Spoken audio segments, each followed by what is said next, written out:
In the Golden Hills of Montana Territory, 18-year-old Lena Whitford arrives at the grand but silent estate of cattle baron Grayson Colter, with nothing but a small satchel and desperate hope.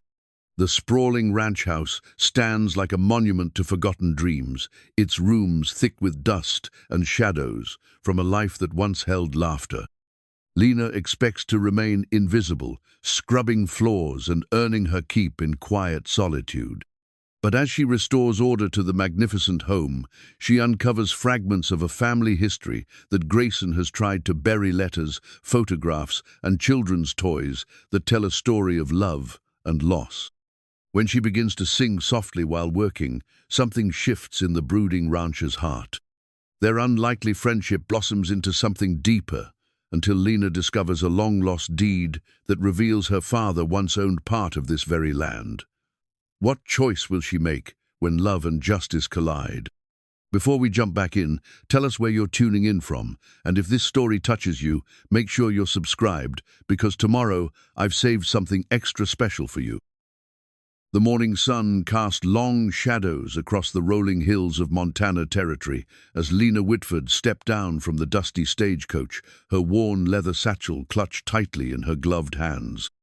The year was 1882, and the frontier still held its wild promise, though civilization had begun to tame these golden grasslands with cattle ranches and growing towns.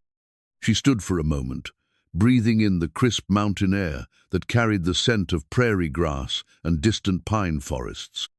Before her stretched the Coulter estate, a sprawling testament to wealth and ambition that seemed to rise from the earth itself.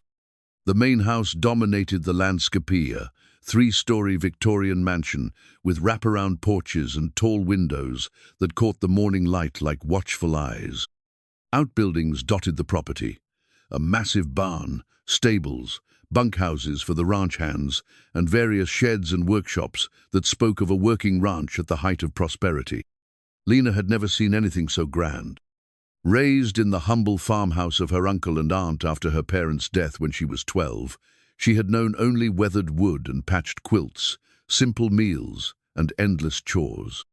Her uncle, stern and practical, had made it clear that she was a burden to be endured rather than a niece to be cherished.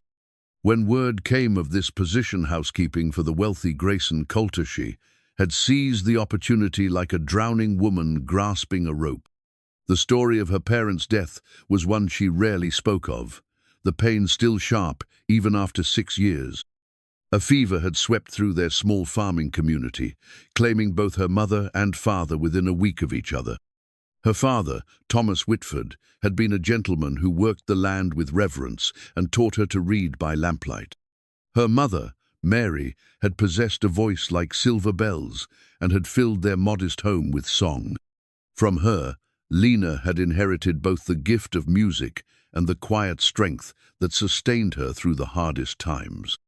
Now, as she approached the grand entrance of the Coulter mansion, Lena smoothed her simple brown dress and checked that her chestnut hair was properly pinned beneath her modest bonnet. She had worn her best dress for this first day, though she knew it would likely be the last time she could afford such vanity. Housekeeping was hard work, and she expected to earn her position through diligence and invisibility. The front door opened before she could knock, revealing a woman of perhaps 50 years, with graying hair pulled back in a severe bun and eyes that held both kindness and wariness. This was Mrs. Henderson, the cook and unofficial head of the household staff, whose letter had brought Lena to this place. "Miss Whitford, I presume?" Mrs. Henderson's voice carried the faint accent of Scotland, softened by years in America. "Welcome to the Coulter Ranch. I trust your journey wasn't too arduous." "Not at all, ma'am," Lena replied, offering a small curtsy. "Thank you for the opportunity. I'm ready to begin work immediately." Mrs. Henderson's expression softened slightly. "There'll be time enough for that, child. Come, let me show you to your room and give you the lay of the land. Mr. Coulter is out with the cattle, but he'll want to meet you when he returns." As they entered the mansion, Lena's breath caught in her throat. The foyer soared 2 stories high, with a grand staircase that curved gracefully to the upper floors. Crystal chandeliers hung from the ceiling, their faceted surfaces catching and scattering the light into rainbow patterns on the polished wood floors. Oil paintings in gilded frames lined the walls, depicting pastoral scenes and stern-faced ancestors who seemed to watch her every move. Yet for all its grandeur, there was something melancholy about the house. Dust motes danced in the shafts of sunlight that streamed through tall windows, and many of the rooms they passed stood empty, their furniture shrouded in white sheets like ghosts of better times. The silence was profound, broken only by the soft tick of a grandfather clock and the distant lowing of cattle. "The house has been quiet these past 3 years," Mrs. Henderson explained as they climbed the main staircase. "Mr. Coulter lost his wife and children to the influenza. Since then, he's kept mostly to himself, focusing on the ranch business and little else." Lena's heart clenched with sympathy. She understood loss, understood the way grief could settle into the bones and make every day feel like wading through deep water. How terrible for him. Aye, it was that. Sarah was a lovely woman, and the children, little Emma was only 6, and the boys, Michael and James, were 8 and 10. They brought such life to this place. Mrs. Henderson paused at a landing, her eyes growing distant. "Mr. Coulter hasn't been the same since. He's harder now, more distant. You'll find him polite but not warm, and he prefers to take his meals alone in his study." They reached the 3rd floor, where the servants' quarters were located. Lena's room was small but clean, with a narrow bed, a simple dresser, and a window that looked out over the rolling pastures where cattle grazed like dark dots against the golden grass. It was more than she had dared hope for a space that was entirely her own. "Your duties will include cleaning the main floors, the library, and Mr. Coulter's study," Mrs. Henderson explained. "The upper floors, the family quarters, have been closed off since the tragedy. Mr. Coulter sleeps in the master bedroom, but the other rooms remain locked." She paused, her voice taking on a gentle warning. "He's particular about those rooms, Miss Whitford. Best to leave them be." As the afternoon wore on, Lena began to understand the rhythm of the household. Besides Mrs. Henderson, there was old Miguel, the groundskeeper, who tended the gardens and maintained the property with the devotion of a man who had served the family for decades. The ranch foreman, Jack Morrison, was a weathered man of middle years who commanded respect from the cowboys and handled the day-to-day operations of the cattle business. The house itself was a marvel of craftsmanship and comfort, with modern conveniences that spoke of considerable wealth. There was indoor plumbing, gas lighting, and a telephone that connected to the town of Millbrook, 20 miles away. The kitchen was spacious and well-equipped, with a large range that Mrs.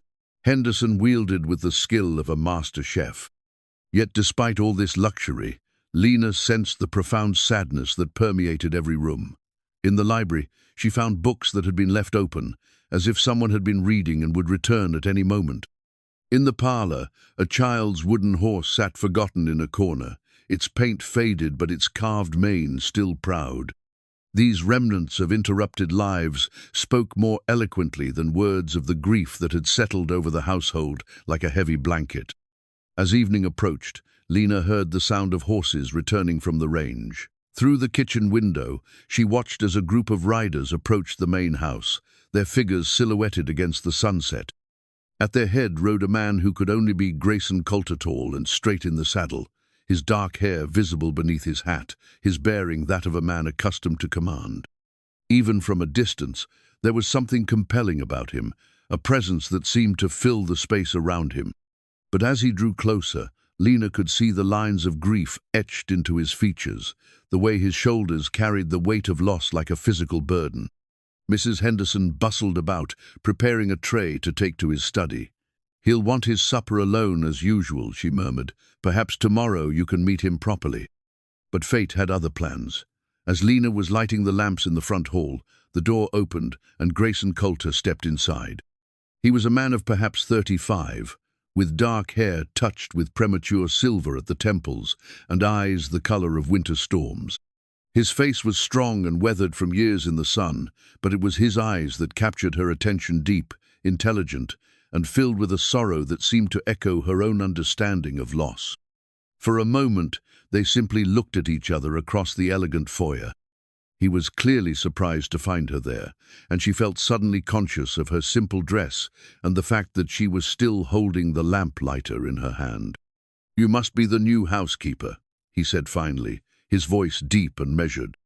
There was no warmth in it, but neither was there unkindness, simply the careful politeness of a man who had learned to keep the world at arm's length.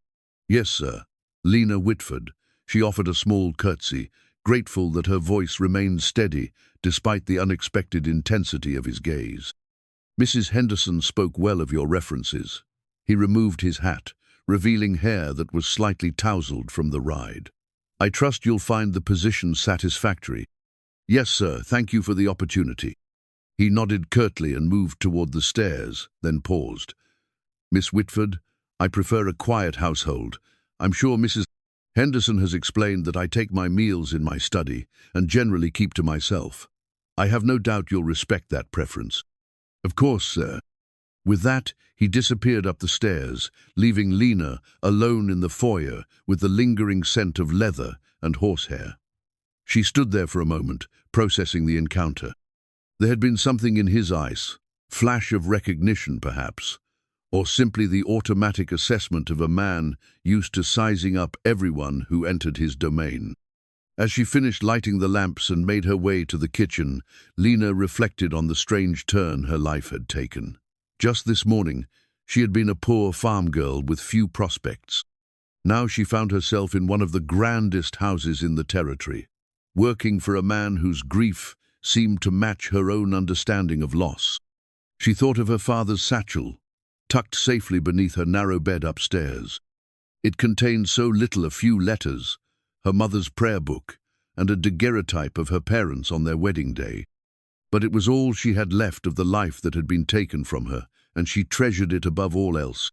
Looking around the kitchen, where Mrs. Henderson was preparing the evening meal, Lena felt a cautious sense of hope. Perhaps here, in this house of shadows and memories, she might find not just employment, but a chance to build something new. She had learned to be practical about such things, to take each day as it came and find joy in small moments. But as she helped Mrs. Henderson carry the tray to Grayson's study, she couldn't shake the feeling that her arrival at the Coulter ranch was more than mere coincidence. There was something about this place, about the man who ruled it with such quiet authority, that stirred something deep within her heart. Tomorrow would bring new challenges, new rooms to clean, and new rhythms to learn. But tonight, as she settled into her small room and listened to the sounds of the house settling around her, Lena allowed herself to believe that perhaps, just perhaps, she had found a place where she truly belonged. Lena had been working at the Coulter ranch for nearly 2 weeks when she discovered the locked nursery. Each morning, she had climbed the grand staircase to dust the second-floor hallway, noting the heavy oak doors that remained firmly closed. Mrs. Henderson had been clear about avoiding the family quarters, but curiosity is a persistent companion, especially when paired with the natural inclination to bring order to neglected spaces. It was while polishing the brass fixtures along the hallway that she noticed one door stood slightly ajar, just a crack, but enough to reveal a sliver of sunlight filtering through dusty air. The brass nameplate read Emma in delicate script, and Lena's heart tightened as she remembered Mrs. Henderson's words about the 6-year-old daughter who had perished alongside her brothers. She should have walked away. Every instinct, trained by years of servitude, told her to respect the boundaries that grief had erected around this space. But there was something about that thin ray of light, the way it seemed to beckon her forward, that proved impossible to resist. Lena pushed the door open gently, stepping into a room that time had forgotten. Sunlight streamed through tall windows, illuminating a child's paradise frozen in amber. A canopy bed with pink curtains dominated one wall, its coverlet still perfectly arranged, as if waiting for its young occupant to return. Dolls sat in a neat row on a window seat, their porcelain faces serene and expectant. A small rocking chair held a forgotten book of fairy tales, its pages open to a story about a princess who lived in a tower. But it was the far corner of the room that drew her like a magnet. There, On a delicate table, painted with roses and vines, sat a music box of extraordinary beauty. Its surface was ivory, inlaid with mother-of-pearl, depicting a garden scene where tiny figures danced among flowers that seemed to shimmer in the afternoon light. Even covered with a fine layer of dust, it was clearly a treasure, the kind of gift a loving father might choose for his beloved daughter. Lena approached it reverently, her footsteps muffled by the thick carpet. As she reached out to touch the delicate surface, her elbow brushed against the wind-up key, and suddenly the room filled with the most hauntingly beautiful melody she had ever heard. The music box opened to reveal a tiny ballerina who pirouetted slowly to the To The Lullaby, so sweet and sorrowful that it seemed to capture all the love and loss this house had known. She stood, transfixed, watching the little dancer spin in her eternal performance, when she heard the sharp intake of breath behind her. She turned to find Grayson Colter standing in the doorway, his face a mask of such raw anguish that she instinctively stepped backward. "What are you doing here?" His voice was barely above a whisper, but it carried the force of a thunderclap. The color had drained from his face, and his hands clenched at his sides, as if he were fighting some invisible battle. "Mr. Coulter, if the door was open and I thought—" "You thought what?" The question exploded from him with sudden fury. "That you had the right to enter this room, to touch her things." He strode forward, his eyes fixed on the still-spinning ballerina. That melody. She used to dance to it every evening before bed. Sarah would wind it up, and Emma would twirl around the room in her little nightgown, laughing. His voice broke, and Lena watched in horror as this strong, controlled man began to crumble before her eyes. His shoulders shook with the force of suppressed sobs, and he reached out as if to close the music box, then pulled his hand back, as if the delicate object might burn him. "I'm so sorry," Lena whispered, moving quickly to silence the melody. But as her fingers touched the lid, Grayson's hand covered hers, stopping her. "No." The word came out strangled. "Let it play. I haven't heard it in 3 years." They stood there together in the golden afternoon light, listening to the lullaby that had once brought joy to a little girl who would never grow up. Tears streamed down Grayson's face without shame, and Lena felt her own eyes fill with sympathetic sorrow. "She was so small," he said finally, his voice barely audible. "Emma was the baby, you see. Sarah called her our little songbird because she was always humming or singing. This room, it was her kingdom. She would have tea parties here with her dolls, and she'd insist that everyone speak in whispers because we were in the presence of royalty." Lena's heart ached for this man whose grief was so raw, so immediate, that it seemed to fill the room like a living thing. She understood the weight of loss, the way it could ambush you in unexpected moments and leave you gasping for breath. "The fever took her first," Grayson continued, his gaze fixed on the music box as if it held all the answers to questions he couldn't voice. "She was so brave, even at the end. Kept asking when she could get up and play again. Sarah held her until—" He stopped, unable to finish the sentence. "She knew she was loved," Lena said softly. "That's what matters. In her last moments, she was surrounded by love."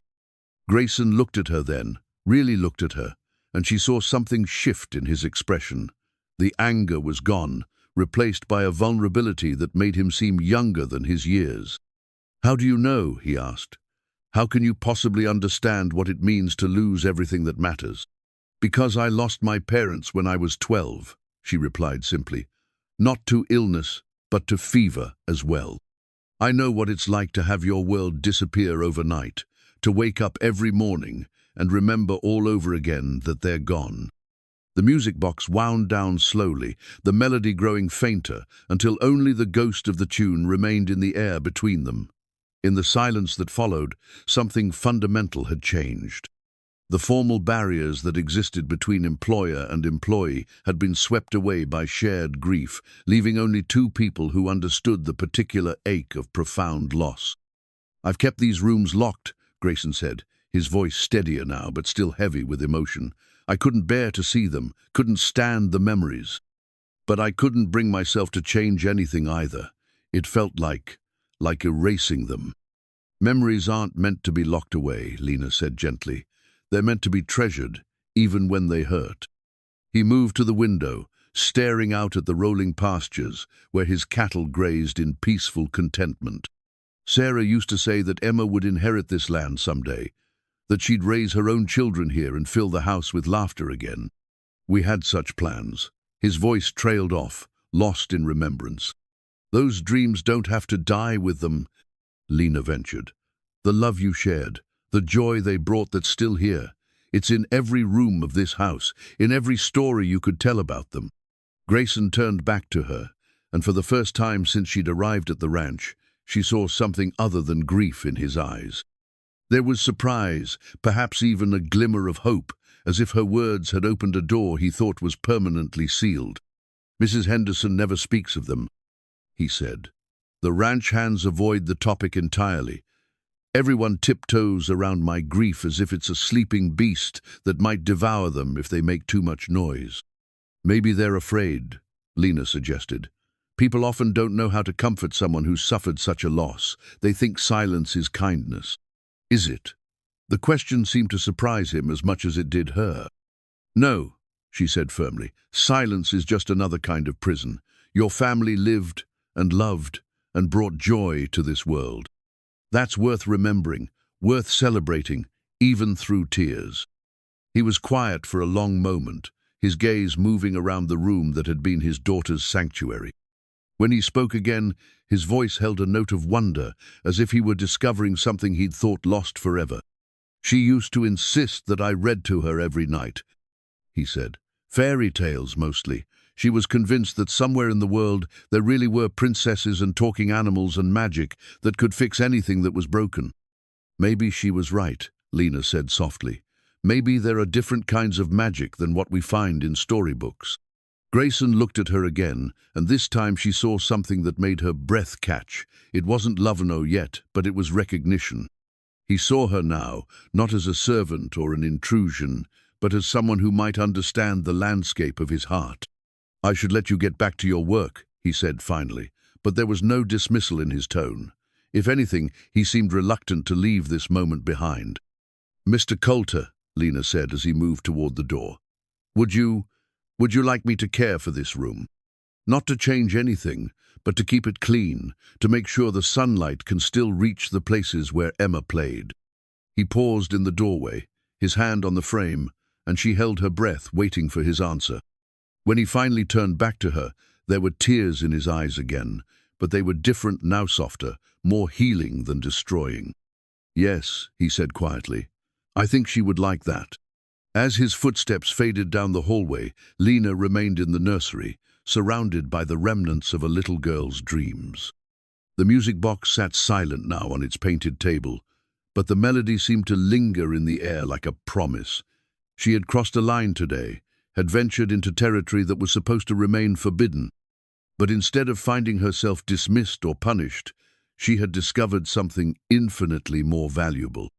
She had found the key to Grayson Colter's heart, and in doing so, had perhaps begun to unlock her own. The late afternoon sun slanted through the windows, painting everything in shades of gold and amber. Tomorrow, she would return with cleaning supplies and gentle hands, ready to tend to this sacred space with the reverence it deserved. But for now, she simply stood there, holding the weight of shared sorrow and the fragile beginning of something that might, in time, grow into hope. The transformation in Grayson Colter was subtle but unmistakable. In the days following their encounter in Emma's nursery, he began to emerge from the self-imposed isolation that had defined his existence for 3 years. It started small, a nod of acknowledgement when their paths crossed in the hallway, a brief inquiry about her comfort in the household. But Lena sensed something deeper, stirring beneath the surface, a gradual thawing of the ice that had formed around his heart. It was on a crisp morning in early October that he surprised her with an unexpected offer. She was in the stable yard, hanging laundry on the lines that Mrs. Henderson had strung between 2 posts when she heard the sound of approaching hoofbeats. Grayson rode into view astride a magnificent black stallion, his posture straight and commanding in the saddle. Behind him, a ranch hand led a smaller, horsey chestnut mare with gentle eyes and a coat that gleamed like burnished copper in the morning sun. "Miss Whitford," Grayson called as he dismounted. There was something different in his bearing today, a lightness that hadn't been there before. "I was wondering if you might be interested in learning to ride." Lena nearly dropped the wet sheet she was holding. "To ride, sir?" "The ranch covers thousands of acres," he explained, removing his gloves with practiced efficiency. "If you're to truly understand this place, to appreciate its scope and beauty, you should see it from horseback. Besides," he added with the ghost of a smile, "Sarah always said that anyone who lived on a cattle ranch should know how to handle a horse." The mention of his late wife might have been painful, but instead it seemed to give weight to his offer, as if he were honoring her memory by extending this opportunity. Lena set down her laundry basket, her heart racing with a mixture of excitement and trepidation. "I've never ridden before," she admitted. "In my uncle's household, we had only draft horses for working the fields." "Then it's time you learned." Grayson moved to the chestnut mare, running his hand along her neck with obvious affection. "This is Buttercup. Don't let the name fool you, she's as steady and reliable as they come. Sarah used to ride her every morning before." He paused, then continued with deliberate care. "She's been too long without a rider who appreciates her gentle nature." As if summoned by their conversation, Mrs. Henderson appeared from the kitchen, wiping her hands on her apron. "Mr. Coulter, sir, are you certain this is appropriate? Miss Whitford has her duties." "Which can wait an hour or two," Grayson interrupted gently but firmly. "A woman should know how to handle herself on horseback, especially in this country."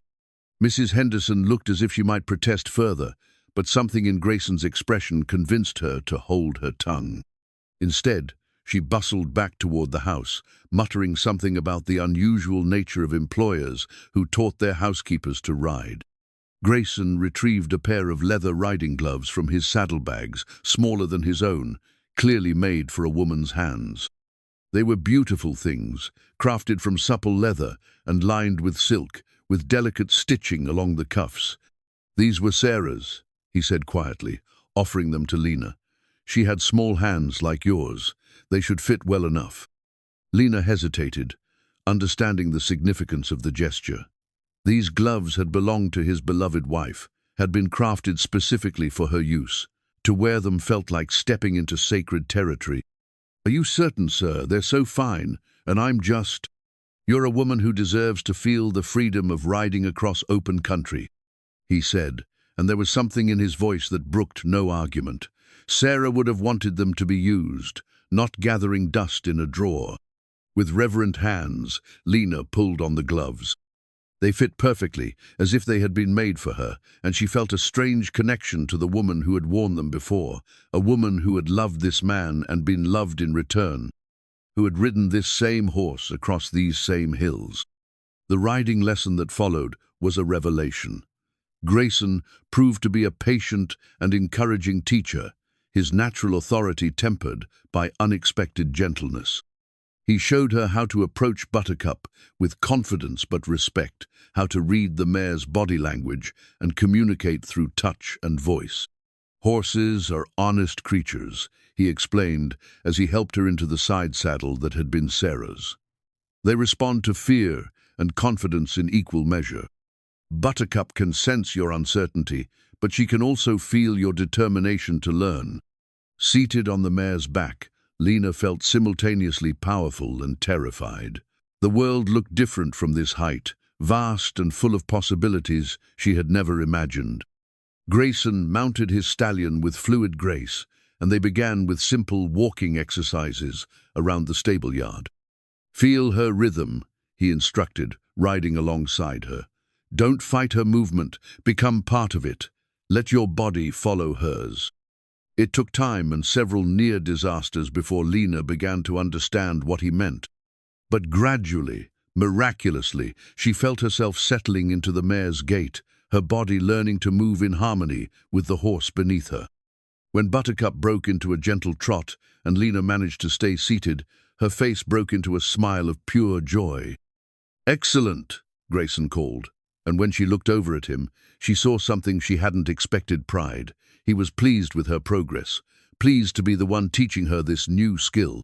They rode together for nearly 2 hours, exploring the immediate vicinity of the ranch house.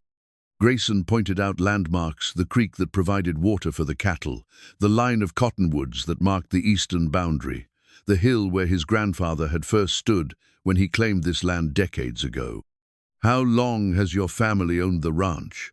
Lena asked, as they paused to rest the horses near a small stream. "My grandfather established it in 1855, Grayson replied, his gaze sweeping across the rolling pastures where hundreds of cattle grazed contentedly. "He came west with nothing but determination and a dream of building something lasting. My father expanded it, and I've continued that work." There was pride in his voice, but also something else: weight of responsibility that seemed to press down on his shoulders. Lena sensed that this land meant more to him than mere property. It was legacy, family history, the foundation of everything he had built. "It must be overwhelming sometimes," she observed, "carrying the weight of all that history." Grayson looked at her with surprise, as if he hadn't expected such insight from a young woman who had arrived at his ranch with nothing but a worn satchel and desperate hope. "It is," he admitted, "especially after Sarah and the children died. I used to imagine passing this land down to my sons, watching them learn to love it as I do. Now," he shrugged, a gesture that somehow conveyed both resignation and determination, "now I suppose I'm just a caretaker, preserving something for a future I can't quite envision." "Perhaps that future is different from what you originally imagined," Lena suggested gently. "But that doesn't make it less meaningful." As they rode back toward the ranch house, Lena reflected on the unexpected turn her life had taken. Just weeks ago, she had been a poor farm girl with no prospects beyond a life of drudgery. Now she was riding across some of the most beautiful country she had ever seen, wearing the gloves of a woman who had been deeply loved, learning from a man whose complexity grew more apparent with each passing day. That evening, as she helped Mrs. Henderson prepare dinner, the older woman watched her with knowing eyes. "You're different," Mrs. Henderson observed. "There's color in your cheeks and light in your eyes. The riding agrees with you." "It was wonderful," Lena admitted, unable to suppress her smile. "I never imagined anything could feel so freeing." "Aye, well, just mind yourself, lass." Henderson's voice carried a note of warning. "Mr. Coulter is a good man, but he's been through more pain than anyone should bear. Don't mistake kindness for something it's not." Lena understood the warning, but she also sensed that Mrs. Henderson didn't fully grasp what was happening. This wasn't about romantic feelings, not yet, anyway. This was about two people who had suffered profound losses, finding unexpected comfort in each other's company. Over the following weeks, the riding lessons became a regular occurrence. Grayson would appear at the stable yard 2 or 3 times a week, always with Buttercup saddled and ready. Their conversations during these rides ranged from practical matters, the operation of the ranch, the challenges of cattle ranching in Montana Territory, to more personal topics. Lena learned that Grayson had inherited not just land, but also debt, that building the ranch into its current prosperity had required years of careful management and calculated risks.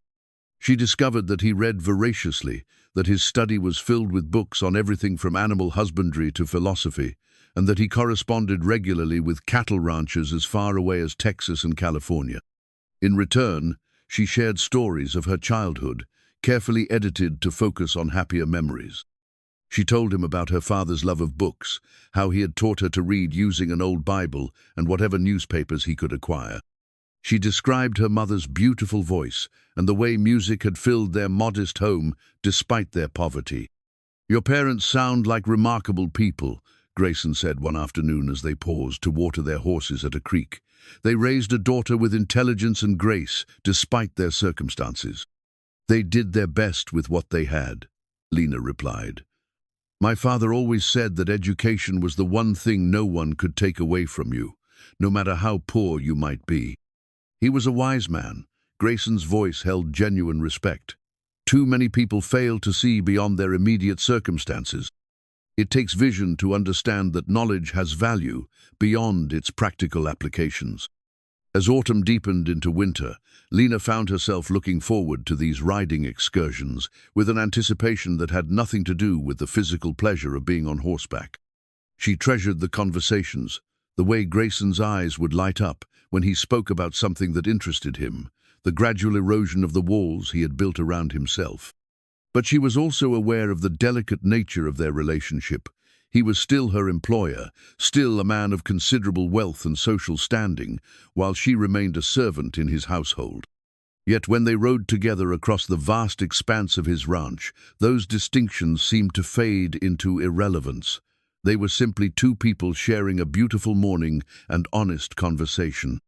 One particularly memorable ride took them to the highest point on the ranch, a hill that offered a panoramic view of the entire valley.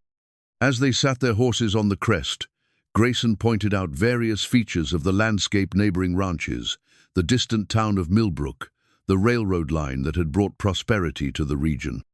"From here, you can see almost everything that matters," he said. "The land that supports the cattle, the water that sustains all life, the connections to the broader world that make commerce possible." "It's magnificent," Lena breathed, and she meant it.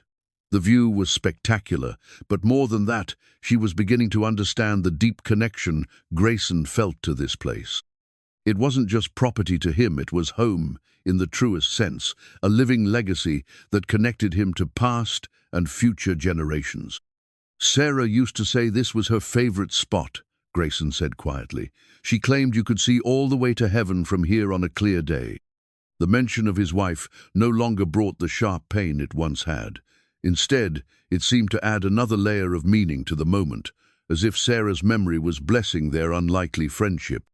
As they began the descent back to the ranch house, Lena realized that something fundamental had changed in her life. She was no longer simply a housekeeper working for wages. She had become something more, a companion, perhaps even a friend, to a man who had forgotten how to trust in human connection. The riding gloves, worn smooth by her daily use, had become symbolic of that transformation. They connected her to Sarah's memory, while also marking her own place in this household, her own claim to belonging in this beautiful, wild country. But even as she cherished these moments of connection and discovery, Lena remained aware that their relationship existed in a fragile space between her reality and her dreams. She was falling in love with the land, with the freedom of riding, and increasingly, with the complex man who had opened up this new world to her. Whether that love could survive the harsh realities of their different stations in life remained to be seen. It was while cleaning Grayson's study that Lena discovered the leather-bound cookbook tucked between volumes of agricultural journals and cattle breeding manuals. The book was clearly out of place among the masculine tomes that filled the mahogany shelves, its cover worn smooth by frequent handling and marked with small stains that spoke of active use in a kitchen. Sarah's recipe book was embossed in gold letters on the cover, though the gilt had faded with time. Lena hesitated before opening it, understanding that she was about to glimpse another intimate piece of the Coulter family's life. But curiosity and her growing sense of belonging in this household overcame her reservations. The pages revealed more than mere recipes. Sarah Coulter had filled the margins with personal notes, observations about which dishes Grayson preferred, modifications she had made to accommodate the children's tastes, reminders about family celebrations and the meals that had marked special occasions. Her handwriting was elegant but practical, the script of an educated woman who understood that a home was built as much through the kitchen as through grand gestures. Grayson's favorite beef stew. Read one notation. Add extra carrot. Claims they remind him of his mother's cooking, though he won't admit it. Another entry, beside a recipe for apple pie, noted, Emma insists on helping with the crust. Her small hands make it taste better somehow. Lena found herself transported into the daily rhythms of a family that had once filled this house with laughter and love. Through Sarah's carefully recorded observations, she could envision the woman who had been mistress of this household, someone who had understood that feeding a family was an act of devotion, a way of expressing care that went beyond words. That evening, instead of the simple fare that Mrs. Henderson typically prepared for Grayson's solitary dinners, Lena asked permission to try one of Sarah's recipes. Mrs. Henderson looked skeptical at first, but something in Lena's expressionar mixture of determination and reverence convinced her to step aside. "That book hasn't been opened in 3 years," Mrs. Henderson said softly. "He couldn't bear to see it after. Made me promise to put it away where he wouldn't have to look at it." "Perhaps it's time," Lena suggested gently. "Perhaps he's ready to remember the joy those meals brought him." She chose a relatively simple recipe pot roast with vegetables, seasoned with herbs that Sarah had grown in her own garden. But as Lena worked, following Sarah's precise instructions and thoughtful modifications, she found herself singing softly under her breath. It was an old hymn her mother had loved, one that seemed to fit the sacred nature of preparing a meal that would connect past and present. Mrs. Henderson watched her work with growing amazement. "Where did you learn to cook like that, child? You handle those ingredients like you've been doing it all your life." "My mother taught me," Lena replied, her hands steady as she seasoned the roast. "She said that cooking was a way of showing love, that every meal should be prepared with intention and care." As the aroma of the slowly cooking roast filled the kitchen, something remarkable happened. Ranch hands began finding excuses to pass through, drawn by smells they hadn't experienced in years. Even Grayson, who typically remained in his study until Mrs. Henderson delivered his dinner tray, appeared in the kitchen doorway. He stood there for a long moment, breathing deeply, his expression unreadable. When he finally spoke, his voice carried a note of wonder tinged with pain. "That smells like—" He stopped, unable to finish the sentence. "Like home," Lena said quietly, understanding what he couldn't say. "Yes," the single word held years of longing. When the meal was ready, Lena made a decision that surprised even herself. Instead of preparing Grayson's usual tray for solitary dining in his study, she set the dining room table with the good china and silver that had gathered dust for 3 years. "Miss Whitford," Mrs. Henderson protested. "What are you doing? Mr. Coulter doesn't take his meals in the dining room anymore." "Tonight he will," Lena said with quiet confidence. "A meal like this deserves to be shared, not eaten alone." When Grayson emerged from his study at his usual dinner time, he found not the expected tray but Lena, waiting in the hallway with a gentle smile. "Your dinner is ready, sir," she said formally. "In the dining room." He looked puzzled, perhaps even resistant. "That's not necessary, Miss Whitford. My study is perfectly adequate." "Some meals are too important for eating alone," she interrupted gently. "This is one of them." Something in her tone, respectful but firm, seemed to reach him. After a moment's hesitation, he nodded and followed her to the dining room, where candles flickered on the polished table and the aroma of Sarah's pot roast filled the air with memories. Grayson took his seat at the head of the table, his movements careful and deliberate. When Lena served the meal, using Sarah's own serving dishes, he closed his eyes and inhaled deeply before taking his first bite. The transformation in his expression was immediate and profound. Years of careful emotional control crumbled as he tasted flavors that transported him back to a time when this table had been surrounded by family, when the sound of children's laughter had mingled with the clink of silverware and the gentle murmur of marital conversation. "How did you?" he began, then stopped, his voice thick with emotion. "I found her recipe book in your study," Lena admitted. "I hope you don't mind. I thought perhaps it was time for those recipes to bring joy again, instead of gathering dust." Grayson set down his fork, his hands trembling slightly. "She spent hours perfecting that recipe, said she wanted to create something that would make this house feel like a home, not just a place to live." "She succeeded," Lena said softly. "You can taste the love in every bite." They ate mostly in comfortable silence, but it was a different kind of quiet than the oppressive solitude that had characterized Grayson's meals for 3 years. This was the peaceful quiet of shared understanding, of two people honoring a memory while creating a new one. As Lena served dessert apple cake made from another of Sarah's recipes, Grayson began to speak about his wife. Not with the raw pain that had marked their conversation in Emma's nursery, but with the warm affection of a man remembering a love that had brought him profound happiness. Sarah was from Boston originally, he said, his voice growing stronger with each word. Her father was a banker who thought she was completely mad for wanting to marry a cattle rancher and move to Montana Territory. But she was determined to build a life here, to create something beautiful in what he considered wilderness. "She sounds remarkable," Lena replied, meaning every word. She was. She had this ability to see potential where others saw only challenges. When we first married, this house was barely more than a large cabin. She's the one who envisioned what it could become, who planned every expansion and improvement. Over the following weeks, sharing meals became a regular occurrence. Not every night, Grayson still often worked late and preferred the solitude of his study, but several times a week, Lena would prepare one of Sarah's recipes, and they would dine together in the formal dining room. Each meal brought new stories. Grayson told her about Sarah's struggle to establish a garden in the harsh Montana soil, her determination to grow vegetables and herbs that would remind her of her Boston childhood. He described her efforts to bring culture to their remote community, organizing literary societies and musical evenings that drew neighbors from ranches many miles away. She believed that civilization wasn't about buildings or wealth. Grayson said one evening over Sarah's famous shepherd's pie, she thought it was about creating beauty and connection wherever you found yourself. Lena treasured these glimpses into Sarah's character, understanding that Grayson was sharing more than memories, was revealing the template for the kind of woman he had loved, the qualities he valued most deeply.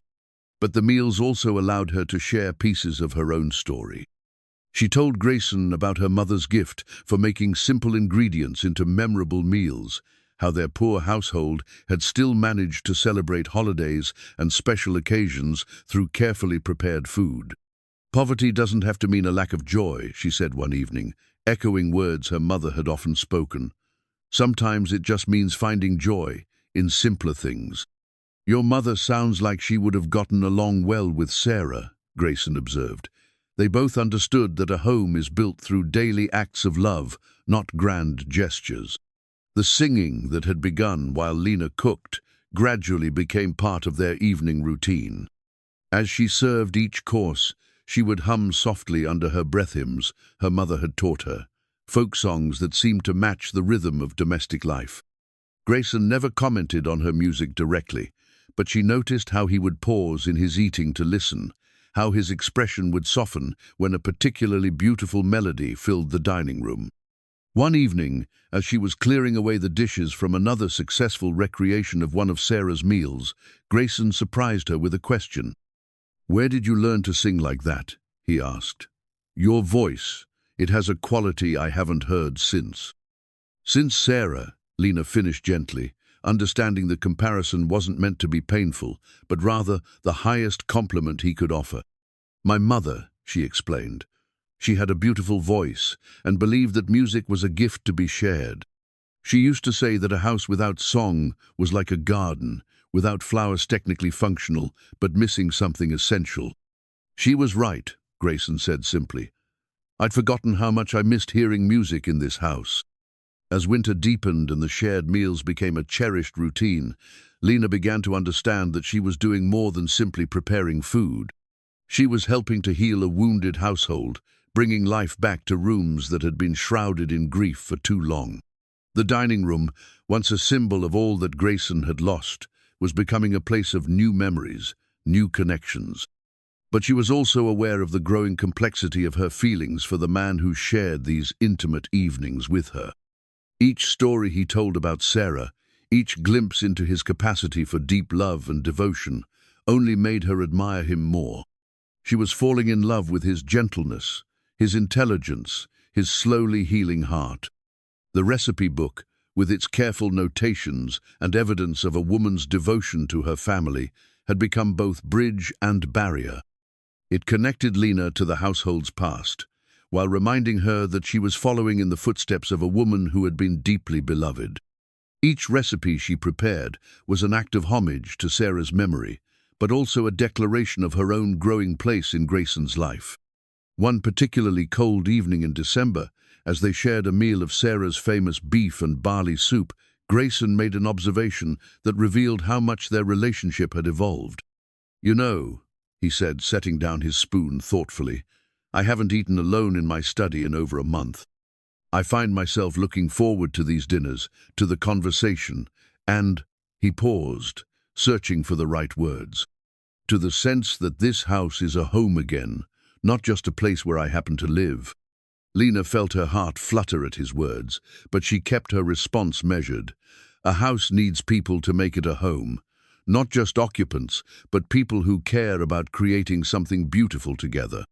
"Is that what we're doing?" Grayson asked.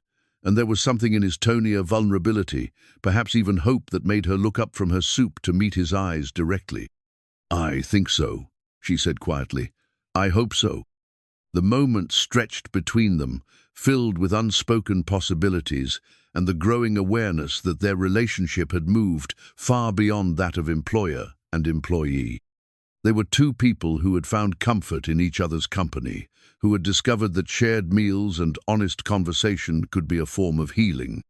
As Lena rose to clear the dishes, Grayson's hand briefly touched hers, a contact so brief it might have been accidental, but felt entirely intentional. "Thank you," he said simply, "for bringing life back to this room, for helping me remember that some kinds of joy are worth preserving."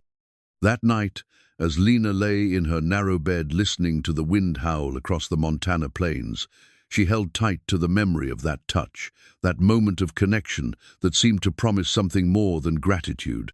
She was becoming essential to Grayson's healing, but more than that, she was becoming essential to his happiness. The recipe book lay on her dresser, a silent testament to the woman who had loved before her.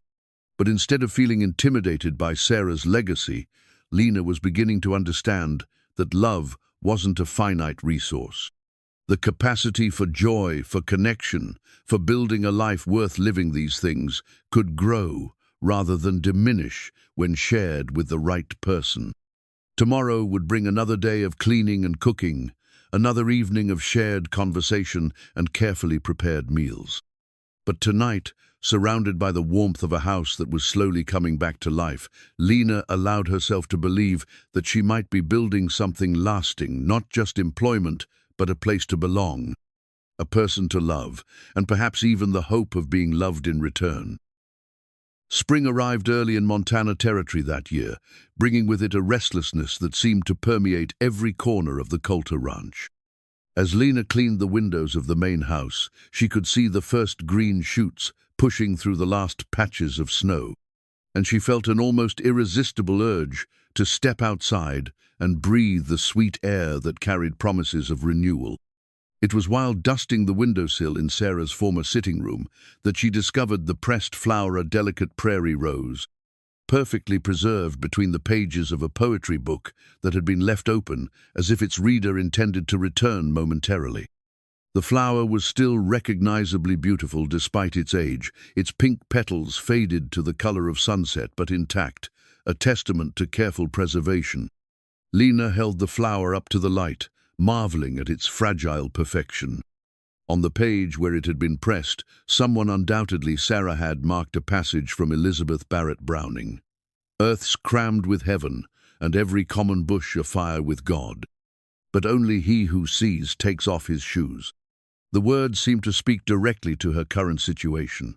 Here, in this house of grief and healing, she was witnessing daily miracles, the gradual return of laughter to rooms that had known only silence, the slow bloom of trust between two people who had learned to guard their hearts carefully. From her position at the window, Lena could see the neglected garden that stretched behind the house. What had once been Sarah's pride had become a tangle of weeds and overgrown shrubs, though even in its abandoned state she could detect the bones of what had been a magnificent creation. Pathways still curved gracefully between what had once been flower beds, and a few hardy perennials had managed to survive 3 years of neglect. Without fully conscious thought, Lena found herself drawn outside. The afternoon was warm and inviting, and she wandered through the garden paths with growing excitement. Despite the overwhelming nature of the task, she could envision what this space could become, again not a recreation of Sarah's original design, but something that honored her vision while reflecting the present moment. She was on her hands and knees, pulling weeds from around a struggling rosebush, when she heard footsteps on the gravel path behind her. Grayson stood there, watching her, his expression unreadable but intense. "I haven't seen anyone in this garden for 3 years," he said quietly. Lena sat back on her heels, suddenly aware that she had once again ventured into territory that might be painful for him. "I'm sorry. I found this pressed flower in one of Sarah's books, and I couldn't help wondering what the garden had been like. I didn't mean to intrude." "You're not intruding." His voice was firm, though she could hear the complexity of emotions beneath the surface. "It's just, Sarah spent countless hours here. She planned every bed, chose every plant. After she died, I couldn't bear to maintain it, but I couldn't bring myself to have it destroyed either." Grayson moved closer, kneeling beside her to examine the rosebush she had been tending. "This was one of her favorites," he said, his fingers gentle as he touched a new bud that was just beginning to form. "She brought the cutting from her mother's garden in Boston. Said it would remind her of home while helping to create a new one." "It's beautiful," Lena said softly. "Even neglected, it's trying to bloom. That seems fitting somehow." "Sarah always said that gardens were acts of faith," Grayson continued, his gaze moving across the overgrown beds. "You plant seeds without knowing exactly what will grow, trusting that with proper care, something beautiful will emerge." The metaphor wasn't lost on either of them. They were both planting seeds of trust and affection, uncertain of what might bloom between them, but committed to the careful tending required for growth. "Would you?" Grayson paused, seeming to gather his courage. "Would you like to restore it, not exactly as it was, but as it could be?" Lena felt her heart leap at the suggestion. "Are you certain? It would be a considerable undertaking, and I know how much this space meant to Sarah." "Perhaps that's exactly why it should be brought back to life," he said. Sarah believed that beauty was meant to be shared, not preserved as a monument to the past. Over the following weeks, the garden became their shared project. Grayson provided knowledge about which plants had been Sarah's favorites and which areas received the best sunlight at different times of day.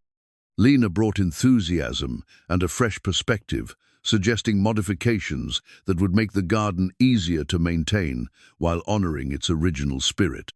They worked side by side in the warming afternoons, their conversations flowing as naturally as the streams that watered the ranch. Grayson told her about Sarah's ambitious plans for the garden pergola she had wanted to build, the herb garden that would provide fresh seasonings for her cooking, the children's area where Emma and the boys could play among flowers, chosen specifically for their bright colors and sturdy nature. She wanted to create outdoor rooms, he explained as they cleared a particularly overgrown section. Places where the family could gather for different purpose, quiet corner for reading, an open area for entertaining, a secluded spot for private conversations. Lena could envision Sarah's dream taking shape as they worked, but she also began to see possibilities that went beyond restoration ways to honor the original vision while adapting it to current realities. Where Sarah had planned a children's play area, Lena suggested a meditation garden with a small bench positioned to catch the morning sun. Where elaborate flower beds had been intended, she proposed simpler plantings that would provide beauty without requiring constant maintenance. "You have good instincts," Grayson observed one afternoon as they planted bulbs that would bloom the following spring. "Sarah would have appreciated your practical approach to beauty." "I learned from my mother that the most beautiful things are often the simplest," Lena replied. "A perfect rose can be more moving than an elaborate bouquet." Their shared work in the garden created an intimacy that went beyond their dinner conversations. There was something profound about laboring together to create beauty, about having soil under their fingernails and sun on their faces as they worked toward a common goal. When Grayson's hand would cover hers as he showed her the proper way to prune a rose, or when they would brush against each other while reaching for the same tool, the contact felt both natural and charged with meaning. But their growing closeness didn't go unnoticed by others. Mrs. Wondome, Henderson watched their developing relationship with a mixture of pleasure and concern, happy to see her employer emerging from his grief, but worried about the complexities of his attachment to a woman who remained, technically, a servant in his household. "People in town are beginning to talk," she warned Lena one morning as they prepared breakfast, "about how much time Mr. Coulter spends with you, about the changes in his demeanor." "What kind of talk?" Lena asked, though she suspected she knew the answer.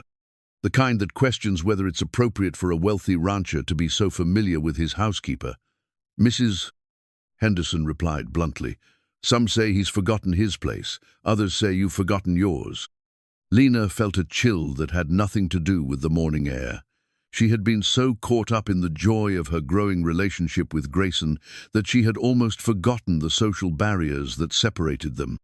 In their private moments working in the garden, sharing meals, talking late into the evening, those distinctions had seemed irrelevant. But the outside world operated by different rules, and those rules had the power to destroy what they were building together. "What do you think, Mrs. Henderson?" Lena asked quietly.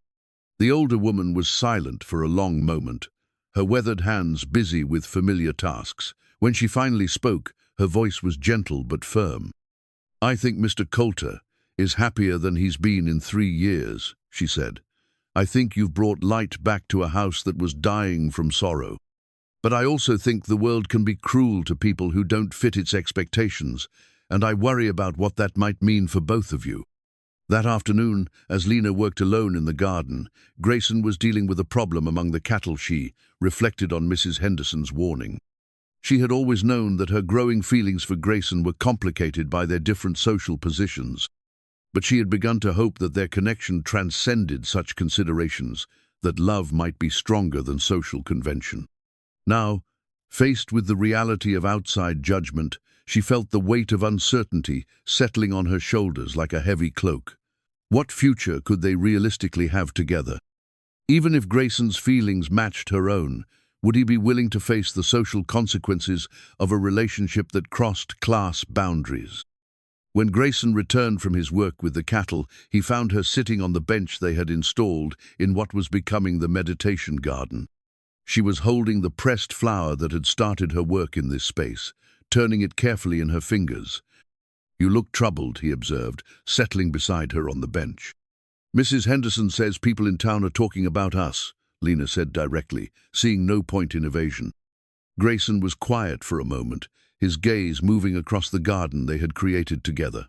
"I suppose I shouldn't be surprised," he said finally. "Small towns thrive on speculation, especially when it involves people who don't conform to expected patterns." "Does it bother you?" Lena asked. "The talk, I mean." "It bothers me that people feel entitled to judge something they don't understand," he replied, his voice carrying a note of steel. "But it doesn't change how I feel about the work we've done here, or about the person who helped me rediscover that life can hold beauty as well as sorrow." His words offered comfort, but they also left important questions unanswered.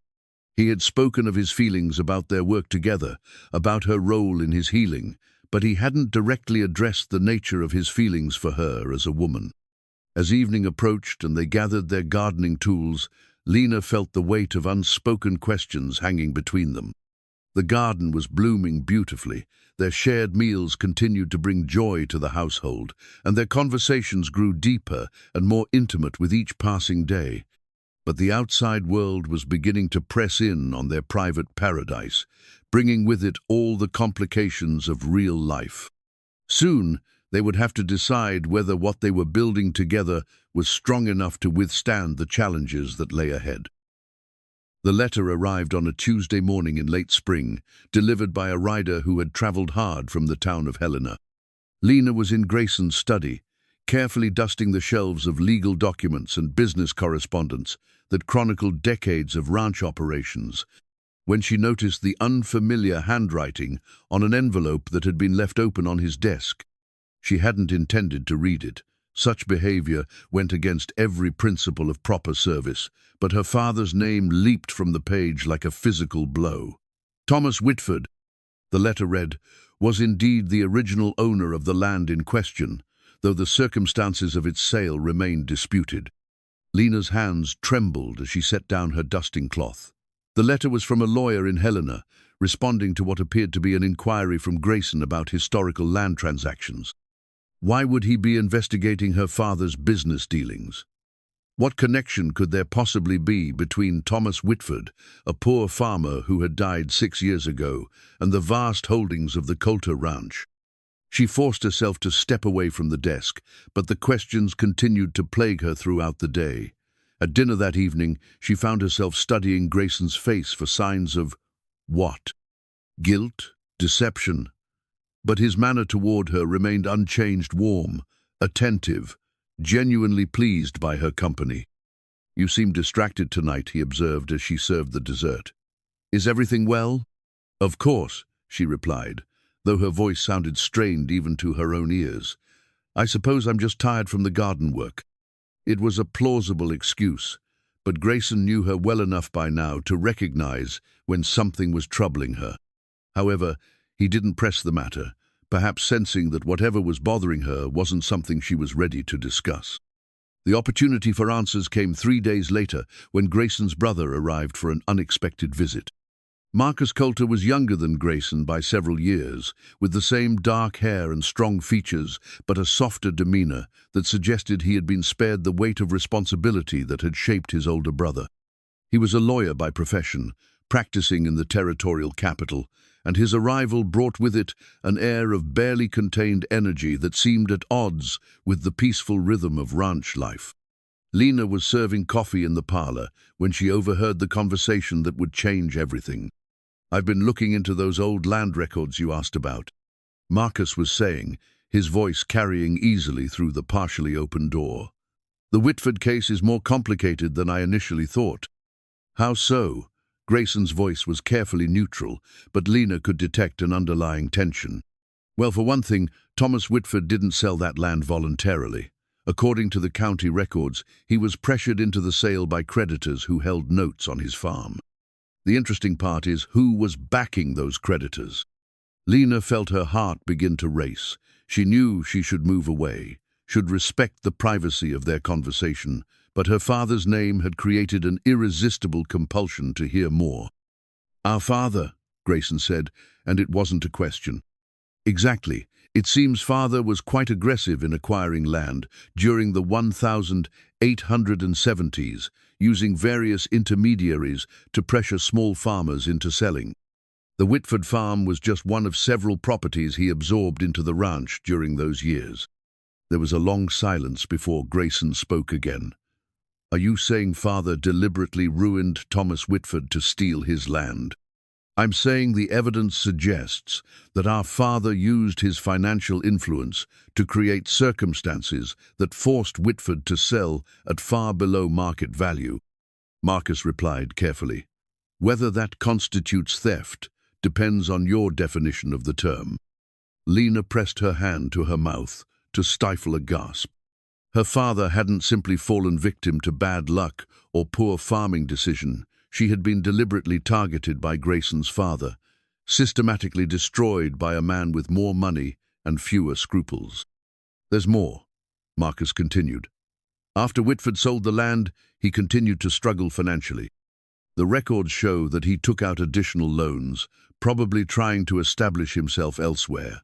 When the fever epidemic hit his new community, he was already deeply in debt. The medical expenses for his family's illness would have finished him financially, even if they had survived." "Dear God," Grayson whispered, "I had no idea father was involved in anything like this." "He covered his tracks well," Marcus acknowledged. "Used shell companies and intermediaries to hide his involvement. I only discovered the connection because you specifically asked me to research the Whitford name."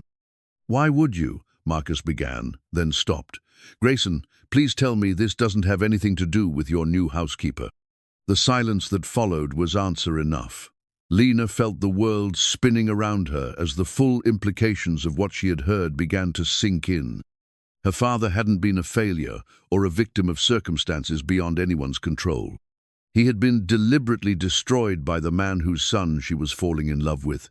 whose home she was helping to restore, whose grief she was helping to heal.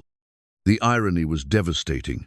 She had been using her father's modest inheritance, the few dollars he had managed to save, despite his financial ruin, to buy small luxuries for the garden, gifts that honored Sarah's memory while creating new beauty for Grayson to enjoy.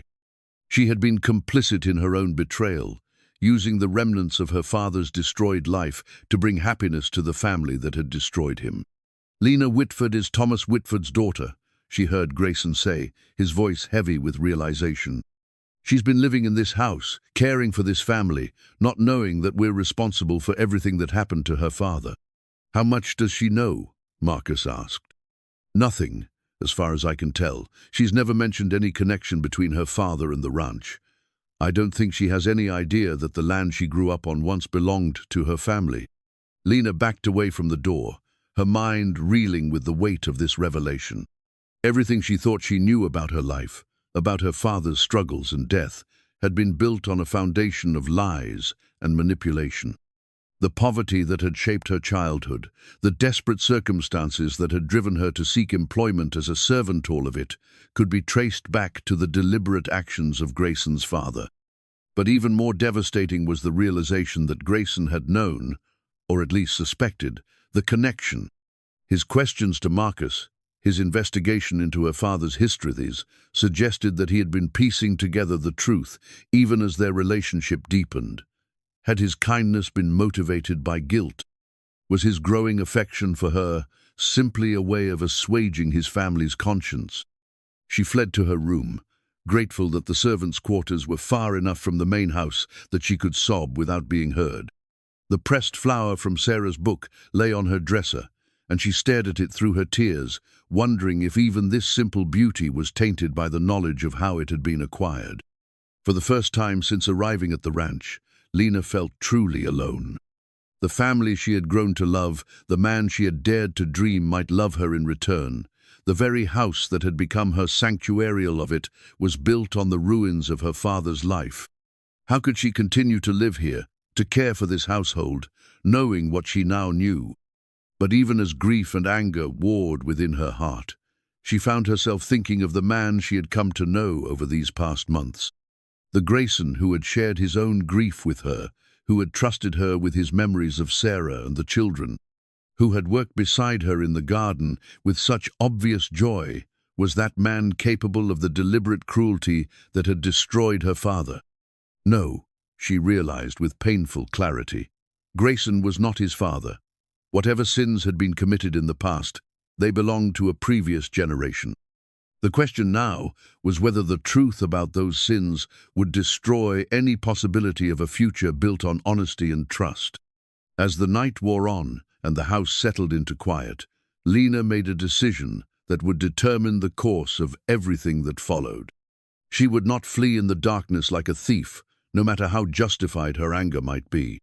She would confront Grayson with what she had learned, would demand the full truth about her father's fate and the family's responsibility for it. Only then could she decide whether love was strong enough to bridge the chasm that history had carved between them, or whether some wounds were too deep to heal, no matter how much both parties might wish otherwise. The pressed flower seemed to watch her from its place on the dresser, a silent reminder that even the most beautiful things could carry the weight of complicated histories.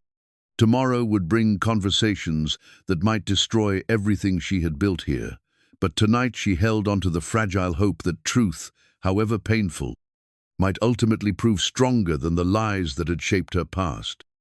Outside her window, the garden they had created together basked in moonlight, its carefully tended beds a testament to what could grow when two people worked together toward a common goal. Whether that beauty could survive the storm that was coming remained to be seen, but Lena drew strength from the knowledge that she had helped create something meaningful, regardless of how their story might end. The letter that had started this revelation lay forgotten in Grayson's study, but its words had already set in motion a chain of events that would test everything they thought they knew about love, justice, and the possibility of redemption. In the morning, there would be no more secrets, no more careful avoidance of painful truths. In the morning, everything would change. Lena didn't sleep that night. She lay in her narrow bed, staring at the ceiling and listening to the familiar sounds of the house settling around her, sounds that had once brought comfort, but now seemed to mock her with their false sense of security.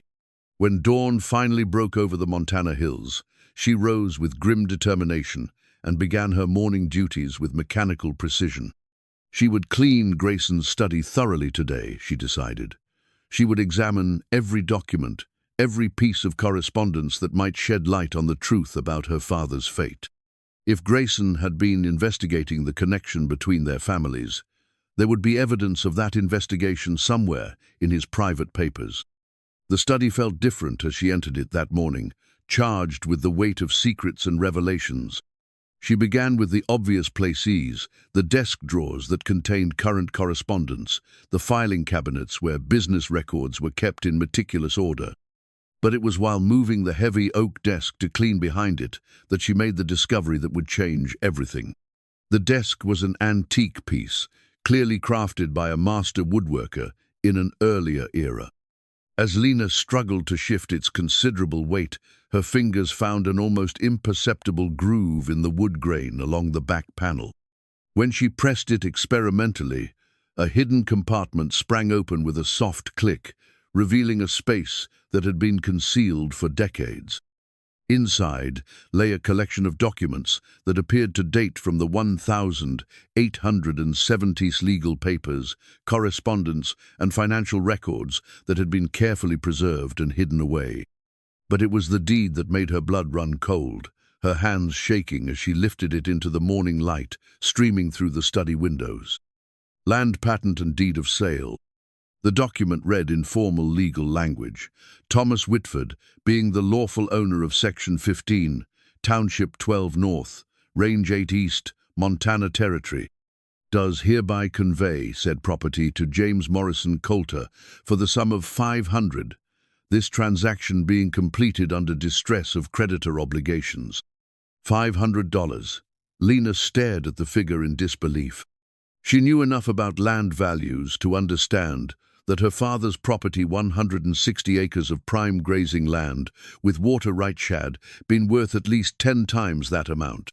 But more damning than the ridiculously low price was the notation in the margin, written in a hand she didn't recognize. Whitford refuses reasonable offers. Increase pressure through Millerbank and consolidated lending, for sale by winter. Her father hadn't simply been the victim of bad luck or poor business decisions. He had been systematically destroyed by a deliberate campaign orchestrated by Grayson's father. The documents in the hidden compartment told the whole sordid story: how James Coulter had used intermediaries to buy up Thomas Whitford's debts, how he had manipulated interest rates and payment schedules to create an impossible financial situation, how he had forced the sale of the land at a fraction of its value. But there was more. Deeper in the compartment, Lena found a letter that made her sink into Grayson's leather chair, her legs suddenly unable to support her weight. "My dearest son," the letter began in James Coulter's careful script. "If you are reading this, then I am dead, and you have discovered the secret compartment where I have hidden the evidence of my greatest shame. I have spent my final years tormented by the knowledge of what I did to build this ranch, and I can no longer bear the weight of keeping these secrets."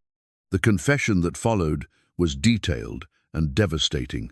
James Coulter had not only destroyed Thomas Whitford financially, but had done the same to at least 6 other small farmers in the region. He had used legal loopholes, corrupt officials, and financial manipulation to absorb their land into his growing empire, always careful to maintain plausible deniability. "I told myself that I was building something lasting for our family," the letter continued. "I convinced myself that these small farmers would have failed eventually anyway, that I was simply accelerating the inevitable. But I know now that I was a thief, pure and simple. I stole not just land but livelihoods, dreams, and futures." The letter went on to describe James Coulter's growing guilt as he watched his ill-gotten empire prosper. He had tried to find the families he had wronged, to make some form of restitution, but many had died, or disappeared into the vast wilderness of the frontier. Thomas Whitford was specifically mentioned as one of the men James had been unable to locate. "I know that Thomas Whitford died in poverty, along with his wife and daughter," the letter stated. "I have tried to find surviving family members, but my inquiries have been unsuccessful. If you ever discover any of Whitford's descendants, I charge you with the sacred duty of making amends for my sins. The very least we owe them is the return of what was rightfully theirs." Lena read the letter 3 times before its full meaning sank in. Grayson's father had spent his final years consumed by guilt over his actions, desperate to make amends for the lives he had destroyed. He had specifically instructed his son to seek out Thomas Whitford's family and provide restitution. But according to the letter, James Coulter believed that Thomas Whitford's entire family, including his daughter, had died with him. He had no idea that Lena had survived, had been raised by relatives, had grown up in poverty, while the Coulter family prospered on land that had once belonged to her father. The irony was almost unbearable. She had been living under the same roof as the man who was supposed to seek her out and make amends for her father's treatment. She had been caring for his household, helping him heal from his grief, falling in love with him all, while he remained unaware of who she truly was and what his family owed her. Or did he know? The memory of Grayson's conversation with his brother the previous evening came flooding back. He had been investigating her father's history, asking questions about the circumstances of the land sale. Was it possible that he had discovered the truth and was trying to find a way to make amends? The sound of footsteps in the hallway made her heart jump. She quickly gathered the documents, but there wasn't time to return them to their hiding place before Grayson appeared in the doorway of his study. He stopped short when he saw her sitting behind his desk, the deed and letter spread before her. The color drained from his face as he realized what she had discovered. "Lena," he said softly, her name carrying a weight of sorrow and regret that seemed to fill the room. "You knew," she said, her voice barely above a whisper. "You knew who I was, what your father did to mine." "Not initially," Grayson replied, stepping into the room but keeping his distance, as if approaching a wounded animal that might flee at any sudden movement. "When you first arrived, I had no idea. But as we grew closer, as you told me stories about your parents, certain details began to seem familiar. Your father's name, the timing of his death, the circumstances of your family's poverty. So you investigated. It wasn't a question. I asked Marcus to research the historical records, yes. I needed to know the truth." "And when did you discover it?" Lena's voice was growing stronger now, fed by anger and betrayal. "When did you realize that the woman you were being so kind to, the woman you were teaching to ride and sharing meals with, was the daughter of a man your family destroyed?" Grayson's shoulders sagged as if under a tremendous weight. 3 days ago, Marcus brought me the preliminary findings when he arrived. The full truth became clear yesterday. Yesterday. Lena laughed bitterly. Yesterday, when we worked in the garden together, when you helped me plant those new roses. You knew then that you were working with soil that had been bought with my father's blood, and you said nothing. "I wanted to tell you," Grayson said desperately, "but I didn't know how. I was trying to find the right words, the right moment." "The right words?" Lena stood abruptly, the chair scraping against the floor. "What words could possibly be right for this situation? By the way, Lena, my father destroyed your family, and I've been lying to you by omission for months." "I never lied to you," Grayson protested. "I simply didn't know." "But you suspected. You had doubts, and instead of sharing them with me, instead of treating me as an equal worthy of the truth, you chose to investigate behind my back like I was some kind of criminal." The accusation hung in the air between them, and Lena could see in Grayson's expression that her words had found their mark.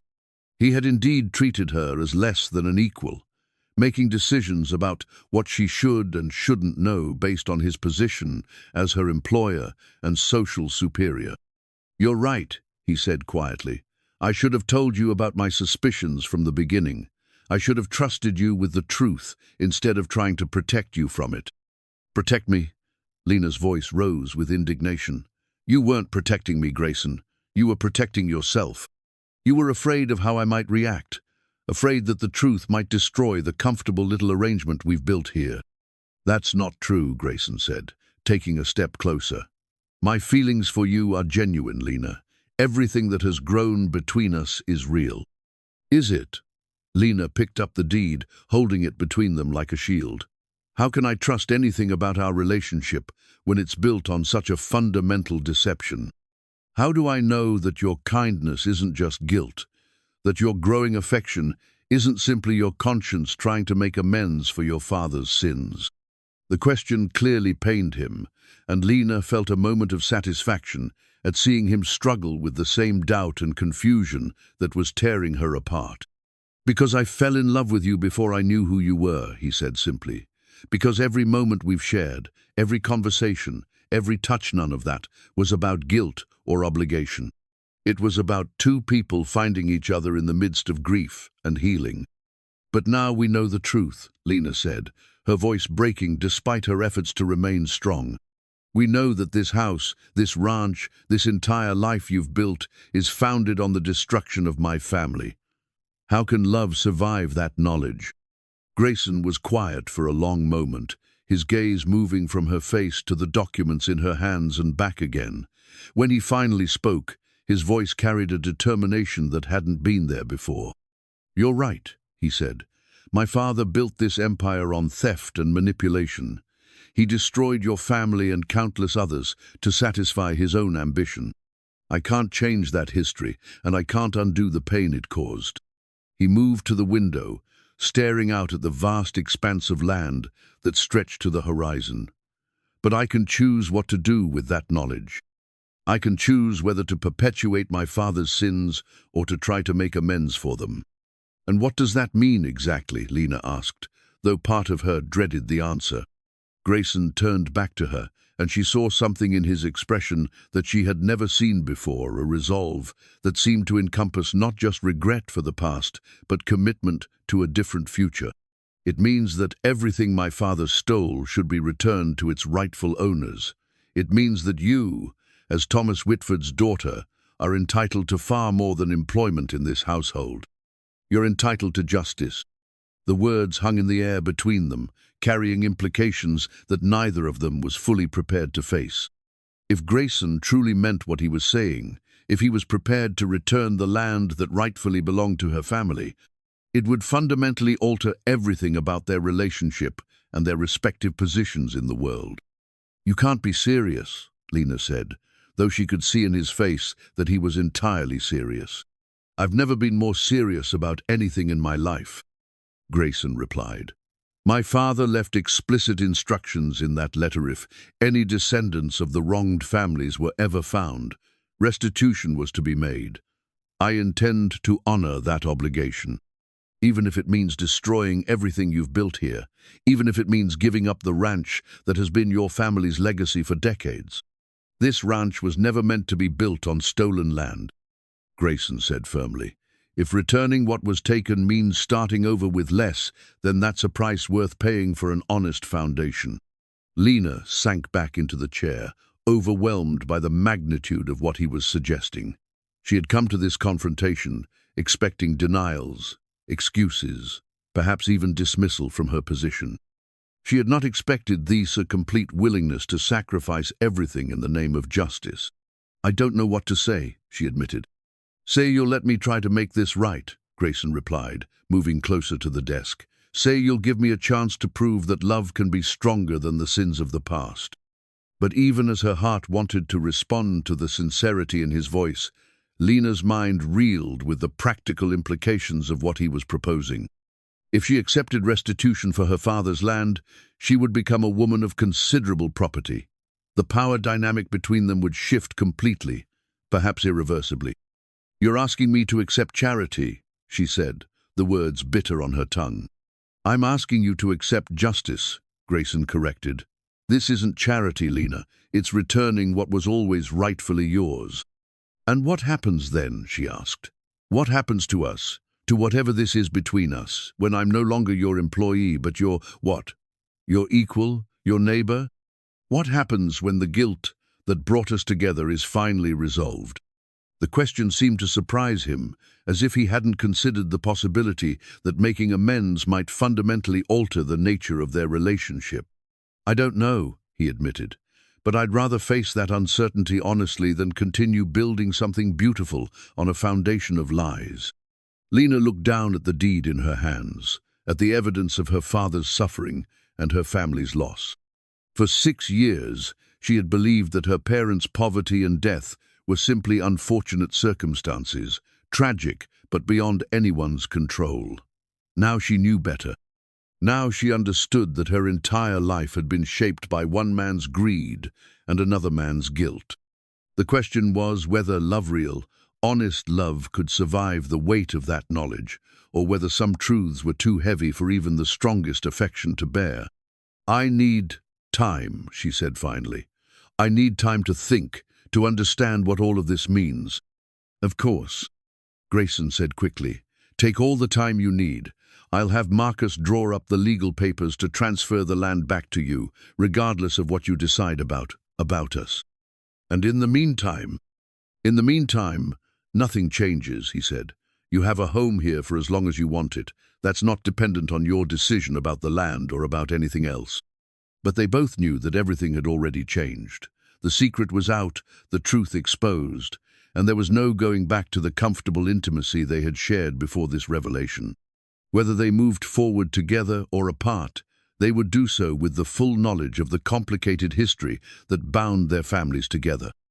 As Lena left the study, clutching the deed and letter that had turned her world upside down, she felt the weight of impossible choices settling on her shoulders.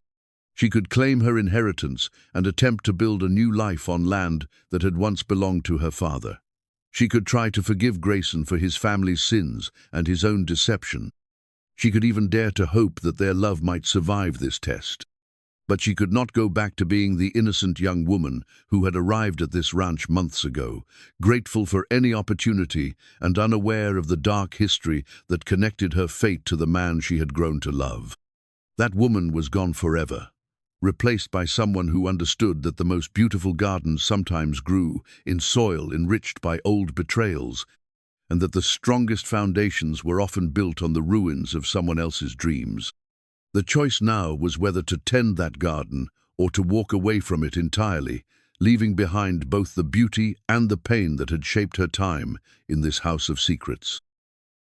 In the days that followed the revelation, the Coulter ranch felt like a house holding its breath. Lena continued her duties with mechanical precision, but the easy intimacy that had characterized her relationship with Grayson was replaced by a careful politeness that hurt more than open hostility might have. They spoke when necessary, maintained the forms of employer and employee, but the shared meals and garden conversations had ceased entirely. Mrs. Henderson watched this transformation with growing concern, sensing the tension without understanding its source. "Something's happened between you and Mr. Coulter," she observed as she and Lena prepared breakfast one morning. "The atmosphere in this house has changed, and not for the better." "Some things change, whether we want them to or not," Lena replied carefully, unwilling to share the truth but unable to deny the obvious shift in household dynamics. Meanwhile, Grayson had thrown himself into the research that would support Lena's claim to her father's land. Working with Marcus, he had obtained a surveyor's map that showed the exact boundaries of the original Whitford property and its relationship to the current ranch holdings. The map, spread across his desk like a military campaign chart, revealed the full scope of what returning the land would mean. The Whitford property wasn't a small parcel that could be returned without significant impact. It included some of the best grazing land on the ranch, crucial water rights, and access routes that connected different sections of the Coulter holdings. Returning it would not simply reduce Grayson's wealth, it would fundamentally restructure the entire operation. "Are you certain about this?" Marcus asked, as they studied the surveyor's findings. "Returning this land will cut the ranch's carrying capacity by nearly 30%. It will mean selling off cattle, reducing the workforce, possibly even losing some of the government contracts that have been so profitable." "I'm certain," Grayson replied, though his voice carried the weight of a man who understood exactly what he was sacrificing. Father's letter was clear about his intentions. If we have the opportunity to make amends to the families he wronged, we have a moral obligation to do so. Even if it means financial ruin. It won't mean ruin, Grayson said, though they both knew the ranch would never again achieve the level of prosperity it had enjoyed. It will mean starting over with a clear conscience, building something honest instead of perpetuating theft. But Marcus pressed further, voicing concerns that Grayson had been wrestling with privately. What about Miss Whitford herself? Have you considered what this means for her? She'll go from being a housekeeper to being one of the largest landowners in the territory overnight. That kind of sudden change in status can be as destructive as it is liberating. It was a valid concern, and one that had kept Grayson awake many nights since their confrontation. Lena had grown up in poverty, had learned to navigate the world as someone of modest means and lower social standing. Suddenly becoming a woman of property would expose her to new challenges, new expectations, and potentially new enemies among those who might resent her rapid rise in status. "She's stronger than you think," Grayson said, though he wondered if he was trying to convince Marcus or himself. "She has intelligence, character, and natural grace. She'll adapt." "And what about your feelings for her?" Marcus asked bluntly. "How do those factor into your decision to return the land?" It was the question Grayson had been avoiding, the one that struck at the heart of his motivations. "They don't," he said firmly. "The land belongs to her regardless of my personal feelings. Justice isn't contingent on romance." But even as he spoke the words, Grayson knew they weren't entirely true. His love for Lena had certainly influenced his urgency in making amends, had made the moral imperative feel more immediate and personal. If she had been a stranger, would he have been so quick to sacrifice the ranch's prosperity for the sake of historical justice? The answer, he suspected, was more complicated than he wanted to admit. Meanwhile, Lena had sought counsel from an unexpected source. Old Miguel, the groundskeeper who had served the Coulter family for decades, had proven to be a font of historical knowledge about the region's early settlement period. Working beside him in the garden that had become her refuge, she had carefully probed his memories of the 1870s. "Your father, he was a good man," Miguel said as they tended the roses that had been Sarah's pride. "I remember him from the market in town. Always paid his debts, always treated working men with respect, not like some of the big ranchers who thought they were kings." "What happened to him, Miguel? What really happened?" The old man was quiet for a long moment, his weathered hands gentle as he pruned dead blooms from the bushes. "There were stories," he said finally. "Talk among the Mexican workers about how certain small farmers were being pressured, how mysterious debts would appear just when they seemed to be getting ahead. Did people know it was James Coulter behind it? People suspected, but no one could prove anything. And who would have believed accusations against the most powerful man in the territory? Your father, he tried to fight it. Went to lawyers, to the territorial government, even to the railroad company that was buying cattle from Coulter. But a poor farmer's word against a rich man's money." Miguel shrugged, the gesture conveying the futility of such battles. The conversation confirmed what Lena had learned from the hidden documents, but it also provided something else: validation that her father had been a man of integrity who had fought against injustice until the very end. That knowledge was both comforting and painful, as it underscored how much his family had lost through no fault of their own. That evening, as Lena sat in her small room studying the surveyor's map that Grayson had provided, she began to understand the true magnitude of what he was offering to return. The land wasn't just valuablite, was strategically crucial to the ranch's operation. Accepting it would make her wealthy, but it would also fundamentally damage the enterprise that Grayson had devoted his life to building. Was justice worth that price? Was rectifying her father's suffering worth potentially destroying Grayson's future? These questions weighed heavily on her mind as she prepared for what she knew would be a decisive conversation. She had asked Grayson to meet her in the garden the following afternoon, choosing the space they had created together as the setting for what might be their final honest discussion. The meeting, when it came, felt charged with the weight of unspoken possibilities. They stood facing each other among the blooming roses. Two people who had found love in the midst of healing, but now faced the prospect of losing everything they had built together. "I've been thinking about your offer," Lena began, her voice steady despite the turmoil in her heart. "About the land, about justice, about what my father would have wanted." And Grayson's expression was carefully neutral, but she could see the tension in the set of his shoulders. "I want to ask you something, and I need you to answer honestly. If I accept the land, if I become a woman of property instead of your employee, what happens to us? What happens to whatever this is between us?" The question hung in the air like a challenge, demanding not just honesty but courage. Grayson looked at her for a long moment, and when he spoke, his voice carried a vulnerability that she had rarely heard from him. "I don't know," he admitted. "I know that I love you, not the housekeeper, not the woman I thought I was helping, but you. The real you, with all your strength and intelligence and capacity for forgiveness. But I also know that accepting this inheritance will change you, just as making it will change me." "How will it change you?" "It will make me poorer but more honest," he said simply. "It will force me to rebuild this ranch on a smaller scale, to succeed or fail based on my own efforts rather than my father's stolen legacy." "And you're prepared for that?" "I'm prepared for the possibility that you might decide our history is too complicated to overcome," Grayson replied. "I'm prepared for the chance that justice might cost me not just land, but the woman I love. But I'm not prepared to continue building our relationship on a foundation of secrets and stolen property."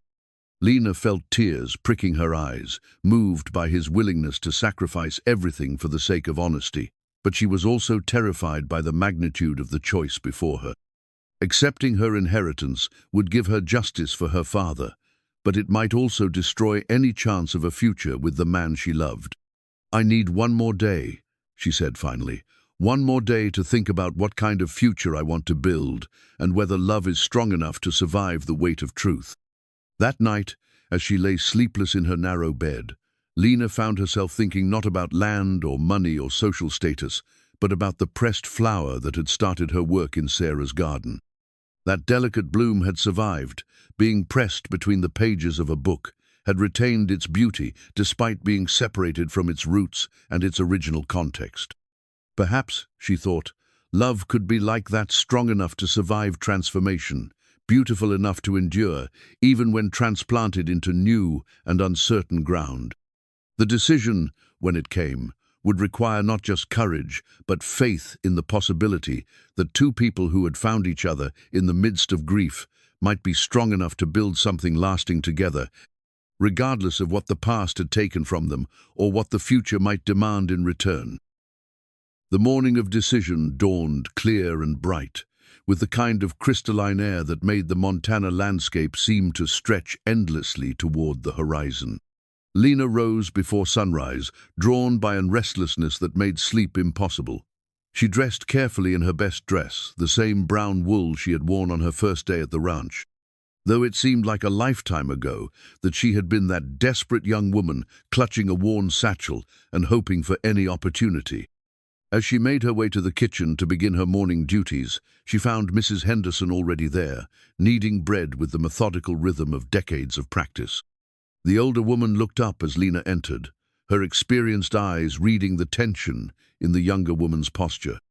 "Today's the day, isn't it?" Mrs. Henderson said quietly. "Whatever's been building between you and Mr. Coulter, it comes to a head today." Lena nodded, unable to trust her voice.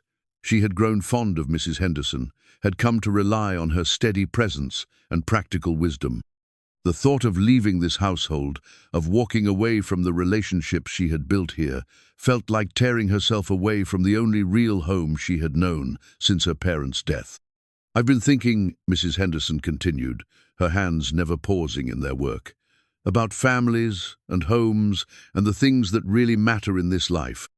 You know, I've worked for the Coulter family for 15 years, watched them through joy and sorrow, prosperity and grief. She shaped the dough into loaves with practiced efficiency, her voice taking on the reflective tone of someone sharing hard-won wisdom.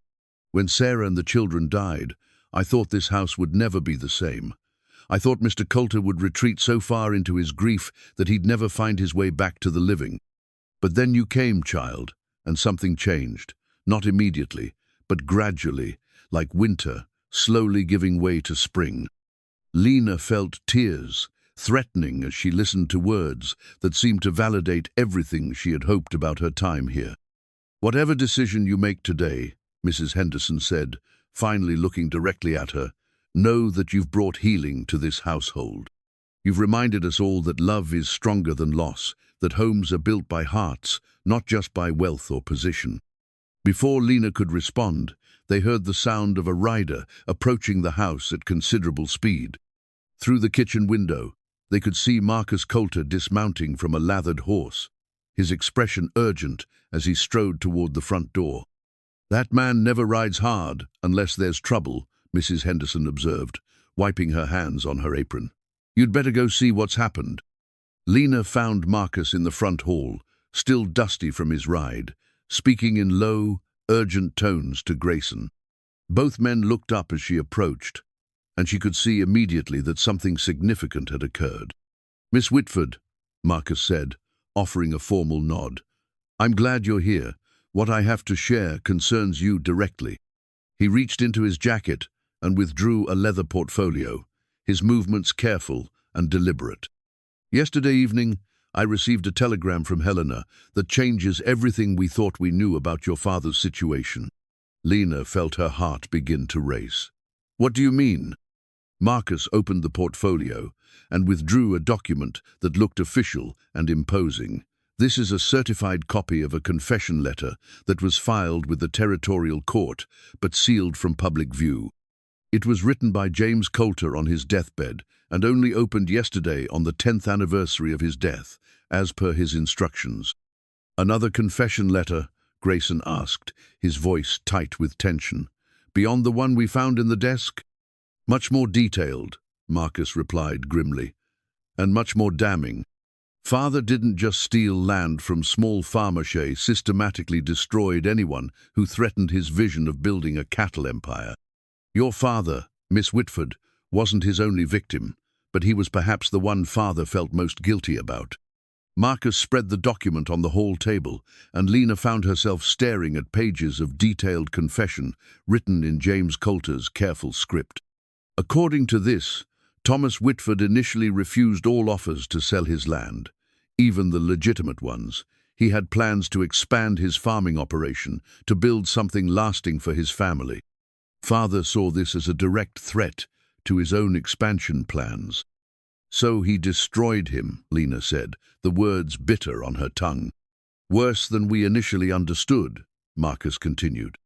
"Father didn't just manipulate your father's debt, she arranged for contaminated grain to be sold to Whitford's livestock, killing most of his cattle.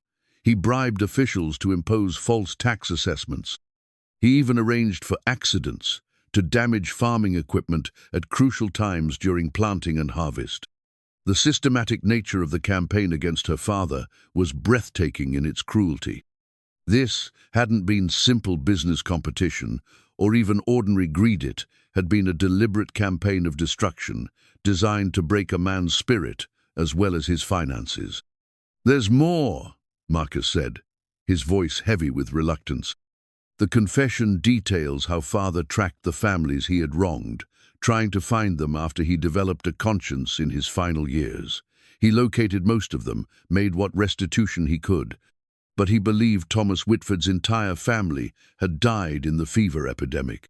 Because that's what he was told," Grayson said, understanding beginning to dawn in his expression. "Exactly. Father hired investigators to locate survivors, but they reported that all the Whitfords had perished. We now know that was false information, probably provided by your uncle who wanted to hide your existence from any potential creditors or complications." Lena sank into a chair, overwhelmed by the implications of what she was hearing. "My uncle knew? He knew about Father's connection to the Coulter family and deliberately hid me from any potential restitution." "It appears so," Marcus confirmed gently. "The confession letter includes copies of correspondence with investigators, including one who specifically mentioned interviewing the deceased farmer's brother-in-law, who claimed all family members had died in the epidemic. The betrayal was stunning. Her uncle hadn't simply taken her in out of grudging family obligation. He had actively prevented her from receiving justice for her father's treatment, had condemned her to a life of poverty and servitude when she might have had very different options. But here's the crucial detail, Marcus continued, reaching for another document in his portfolio.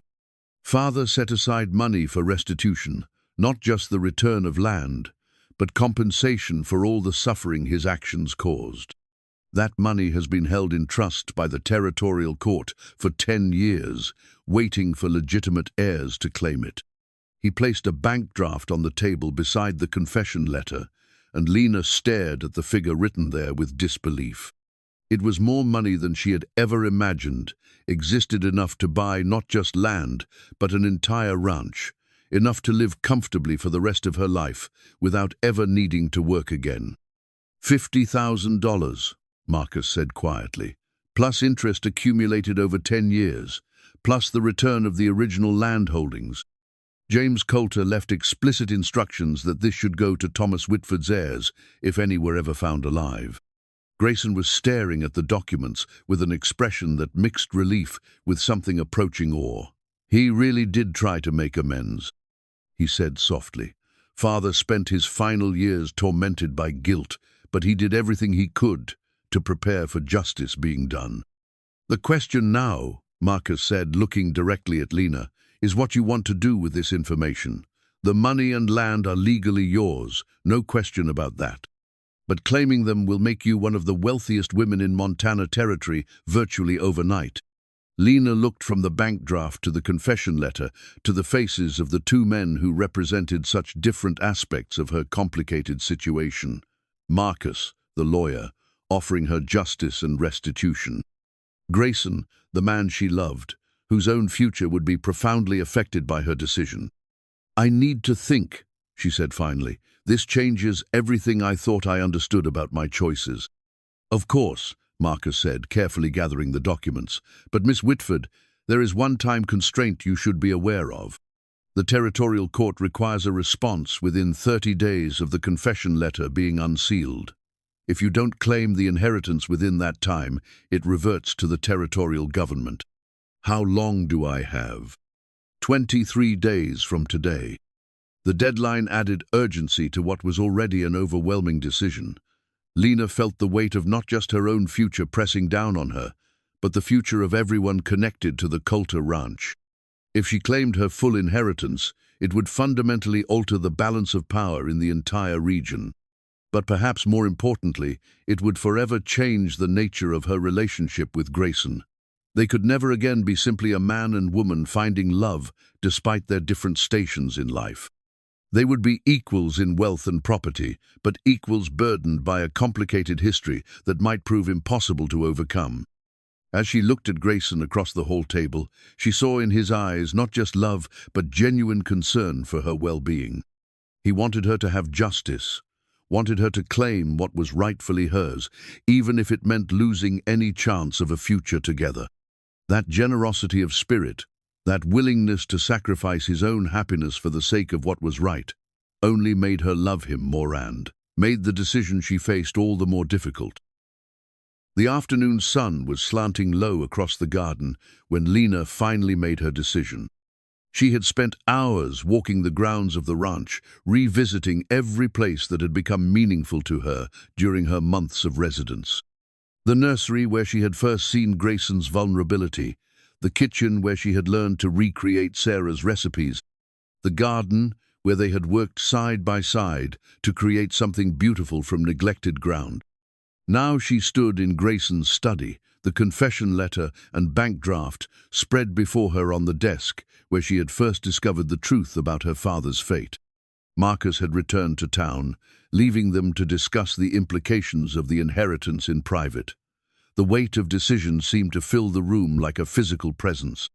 "I've made my choice," she said quietly, her hand steady as she reached for a pen from Grayson's desk set. Grayson watched her with an expression that revealed nothing of his hopes or fears.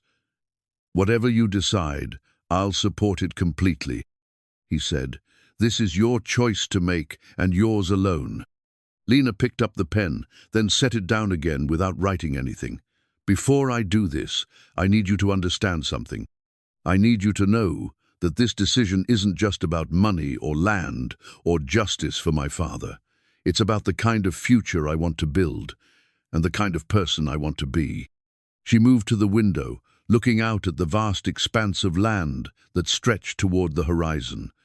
"When I came here, I was running from poverty and desperation.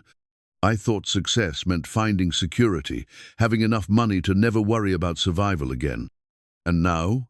Grayson asked gently. "Now I understand that true wealth isn't about what you possess, it's about what you create, what you contribute, how you use whatever gifts you have to make the world better than you found it."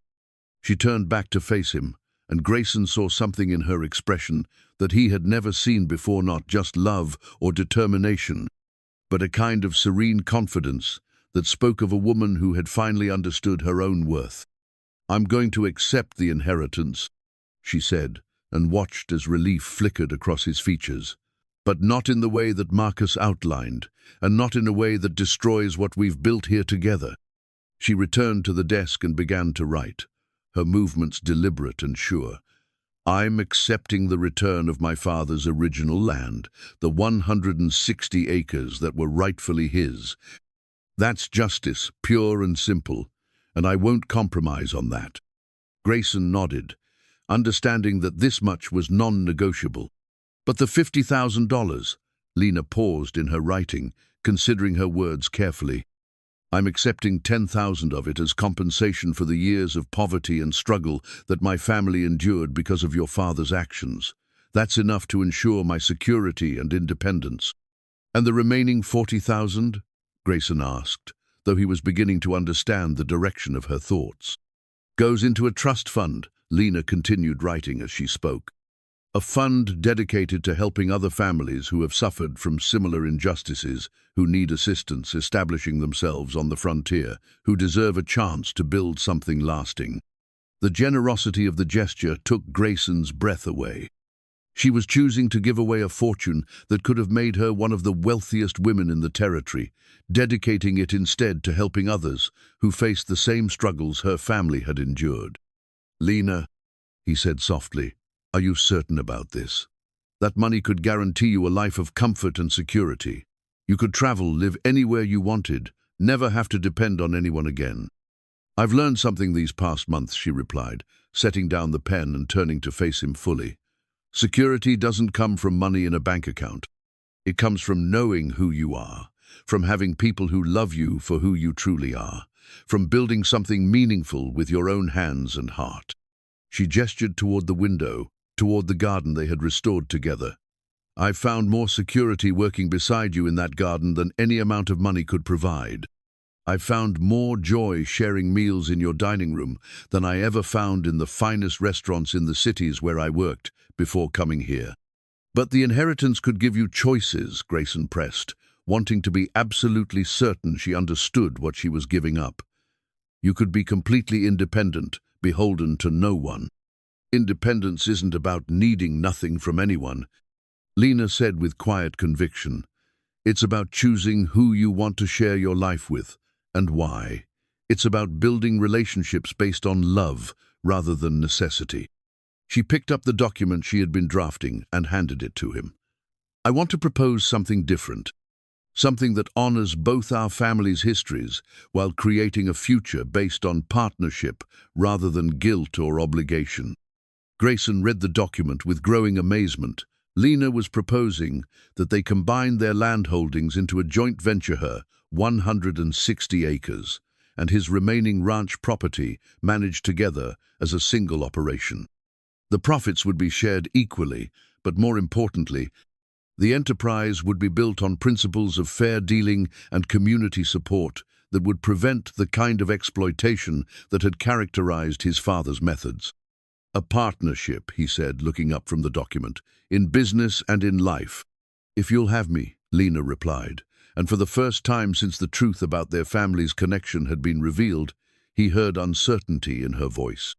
"I know this isn't what you expected when you offered to return my father's land, I know it's not the simple resolution that justice might seem to require. It's better than justice, Grayson said, setting down the document and moving closer to her. It's redemption. It's transformation. It's taking something that was built on theft and betrayal and turning it into something founded on love and mutual respect. Are you saying yes? Lena asked, her heart racing as she waited for his answer. I'm saying that I've loved you since the moment you began singing while you worked, since you showed me that grief doesn't have to be the end of joy, Grayson replied, taking her hands in his. I'm saying that I want to build a life with you, not because I owe it to your father's memory, but because I can't imagine a future without you in it. He reached into his desk drawer and withdrew a small velvet box, his movements careful and deliberate. I was going to wait until after you made your decision about the inheritance, he said, opening the box to reveal a ring that took Lena's breath away. It was simple but exquisite, a band of gold that had been crafted to incorporate small stones that caught the light like captured stars. But what made it truly beautiful was its obvious history, the way it had been worn smooth by loving hands. It was my grandmother's, Grayson explained. She and my grandfather built the first cabin on this land with nothing but determination and love for each other. After everything we've learned about my father's methods, I want to honor their legacy, instead the part of our family history that was built honestly. Lena looked at the ring, understanding that this wasn't just a proposal of marriage but an invitation to help create a new legacy for both their families.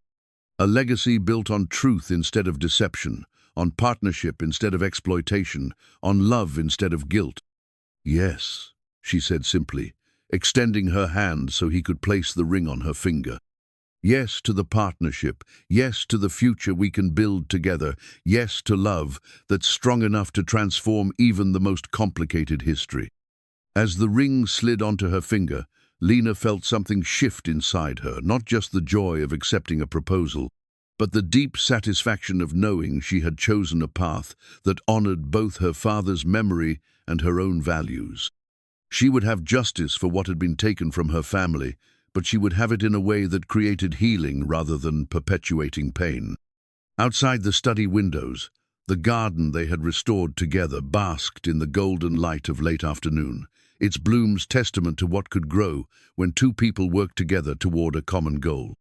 Tomorrow would bring new challenges, new decisions about how to build a life and a business based on different principles than those that had shaped the past. But tonight, as they stood together in the room where secrets had been revealed and choices had been made, Lena and Grayson allowed themselves to believe that love really could triumph over history, that two people committed to honesty and justice could create something beautiful and lasting together. The inheritance documents lay on the desk behind them, waiting to be filed with the territorial court. But the real inheritance, the capacity for forgiveness, the courage to build something new from the ruins of the past, the understanding that true wealth comes from the connections we make with each other, that inheritance was already theirs, sealed not with legal documents, but with the promise they made to each other in that moment. As Grayson drew her into his arms, Lena felt the last of her uncertainty fade away. She had found justice for her father, but more than that, she had found a way to honor his memory by building something better than what had been destroyed. She had found love that was strong enough to survive the weight of truth, partnership that was based on choice rather than necessity, and a future that held the promise of healing for wounds that had festered for too long. The ring on her finger caught the last rays of sunlight streaming through the window, its stones sparkling like promises made manifest. Tomorrow, they would begin the work of building their new partnership, of creating an enterprise that would prove prosperity and principle could coexist. But for now, it was enough to hold each other in the room where their complicated love story had reached its most crucial turning point, surrounded by the evidence of choices that would reshape both their lives forever. 6 months later, the morning sun cast long shadows across what had once been known simply as the Coulter Ranch, but was now called the Whitford Coulter Cattle Company. The wooden sign at the main gate bore both names in equal prominence, a symbol of the partnership that had transformed not just a business enterprise, but an entire community's understanding of what justice could look like. Lena stood on the front porch of the ranch house, now officially her home rather than her workplace, watching as the first wagon train of the season prepared to depart for the railroad depot in Millbrook. The cattle loaded onto those wagons represented more than commerce. They were the fruit of ethical practices, fair wages, and business relationships built on mutual respect rather than exploitation. The transformation hadn't been easy. Returning her father's land and restructuring the ranch operation on more equitable principles had required difficult decisions about everything from staffing to contracts with suppliers. Some of the established cattle buyers had been reluctant to work with an operation that insisted on fair labor practices and refused to use the political connections that had once given the Coulter ranch unfair advantages. But other buyers, impressed by the quality of cattle raised under the new management philosophy, had sought them out specifically.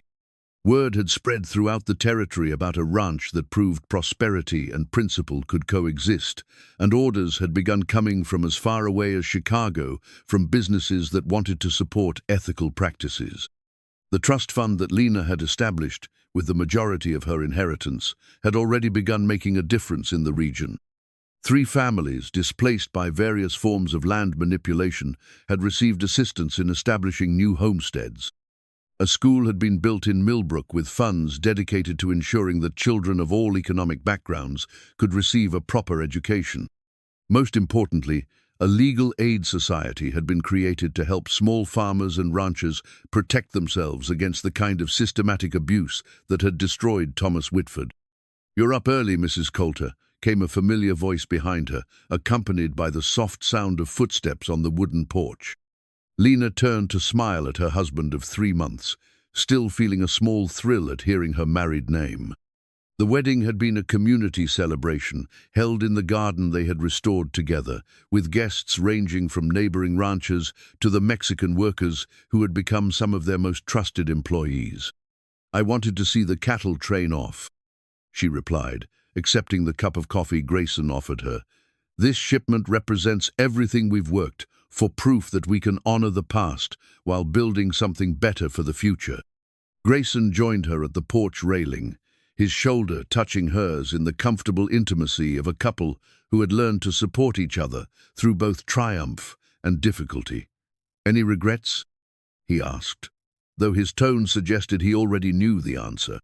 "None," Lena said firmly. "Some days are harder than others, but I've never once questioned whether we made the right choice." It was true. The early months of their marriage and business partnership had tested them in ways they hadn't anticipated. Learning to balance their personal relationship with their professional collaboration had required patience and constant communication.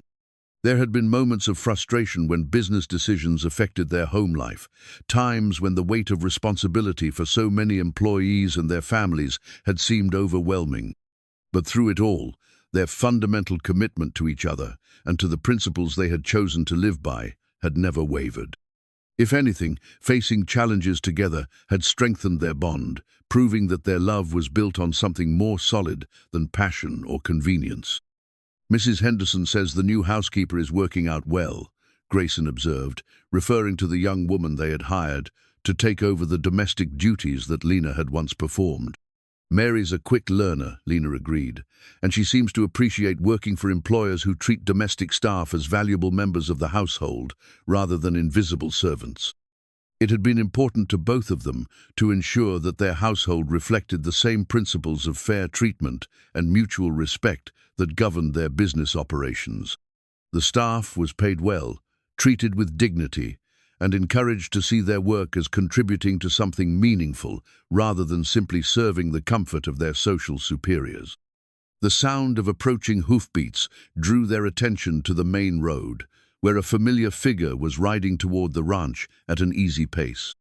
Marcus Coulter had become a regular visitor, both as legal counsel for their business ventures and as family, having been instrumental in establishing the trust fund and navigating the complex legal requirements of their land consolidation. "Good morning," Marcus called as he dismounted near the porch. I bring news from Helena that I think you'll want to hear immediately." "Good news or concerning news?" Grayson asked, though his relaxed posture suggested he wasn't anticipating serious trouble. "Excellent news," Marcus replied, climbing the porch steps with a document in his hand. "The territorial legislature has just passed what they're calling the Fair Dealing Act legislation that makes the kind of systematic land manipulation our father engaged in illegal going forward." Lena felt a surge of satisfaction that went beyond personal vindication. The law wouldn't help families who had already been victimized, but it would protect future generations from suffering the same injustices. "How much influence did our trust fund's legal advocacy have on that decision?" she asked. "Considerable," Marcus admitted with a grin. "The research we funded into historical land fraud cases provided much of the evidence the legislature needed to understand the scope of the problem. Your father's story, along with the others we documented, became powerful examples of why such legislation was necessary." It was gratifying to know that Thomas Whitford's suffering had ultimately contributed to protections for others, that his daughter's decision to seek justice through systemic change rather than personal vengeance had created lasting benefits for the entire territory. "There's something else," Marcus continued, his expression growing more serious. "The governor has asked if you would consider serving on a commission to investigate other historical land fraud cases. The position would involve considerable travel and would require someone with both legal understanding and personal experience of the issues involved." Lena and Grayson exchanged glances, a wordless communication that had developed between them during their months of partnership. The offer was an honor and an opportunity to expand their advocacy work, but it would also mean significant time apart and new pressures on their marriage. "Would the commission work interfere with the ranch operations?" Lena asked practically. "It would require flexibility," Marcus acknowledged. "Perhaps 3 or 4 trips per year to different parts of the territory, each lasting several weeks. But the compensation would be significant, and the influence on territorial policy could be substantial." "I'd like to discuss it with my husband," Lena said, appreciating that the decision could be made jointly rather than forcing either of them to sacrifice their individual ambitions for the sake of their partnership. After Marcus departed for his return journey to Helena, Lena and Grayson spent the morning walking through the portions of the ranch that had once belonged to her father. The land had been integrated seamlessly into their operations, but they had chosen to maintain it as a distinct section dedicated to innovative farming and cattle breeding techniques. "What do you think about the commission offer?" Grayson asked as they paused near the creek that provided water for this section of the property. "I think it's exactly the kind of work I hoped to do when I established the trust fund," Lena replied honestly. "But I also think our marriage and our business partnership have to come first. I won't sacrifice what we've built together for the sake of individual ambition." "What if we approached it as another form of partnership?" Grayson suggested. "The commission work could become an extension of what we're already doing, here proving that ethical practices can be both profitable and beneficial to the community." They spent the afternoon discussing possibilities, exploring ways that Lena's potential commission work could complement rather than compete with their life together.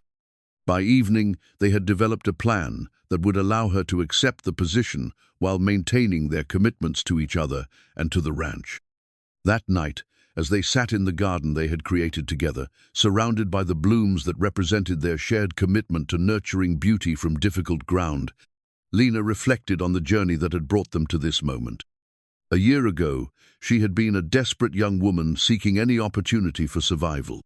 Now she was a partner in a thriving business, a wife in a marriage built on mutual respect and genuine love, and a woman whose voice carried influence in the halls of territorial government. But perhaps most importantly, she had found peace with her father's memory.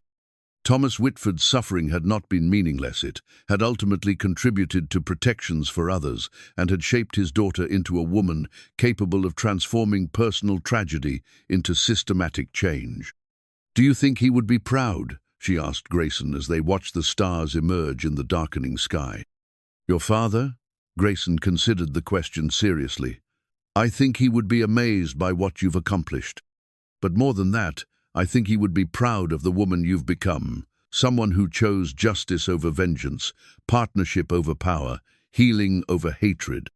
And your father, Lena asked, do you think he would approve of what we've done with his legacy? I think he would be grateful. Grayson replied after a moment's thought, grateful that his sins didn't destroy the next generation, that his confession led to redemption rather than simply punishment. As they made their way back to the house that had become their true home, Lena felt the deep satisfaction that comes from knowing you have honored both your past and your future. The inheritance she had received, both the material wealth and the painful knowledge of her family's history, had been transformed into something that served not just her own needs, but the broader cause of justice. The ring on her finger, worn smooth by loving hands across generations, caught the moonlight as she reached for Grayson's hand. Tomorrow would bring new challenges, new opportunities to prove that love and principle could triumph over the mistakes of the past. But tonight, walking hand in hand across land that had been stolen and reclaimed, built upon and rebuilt, lost and found again, Lena Whitford Coulter allowed herself to believe that some stories really could have happy endings, not because life was fair or easy, but because two people committed to honesty and justice could create something beautiful together, regardless of how dark their separate histories might have been.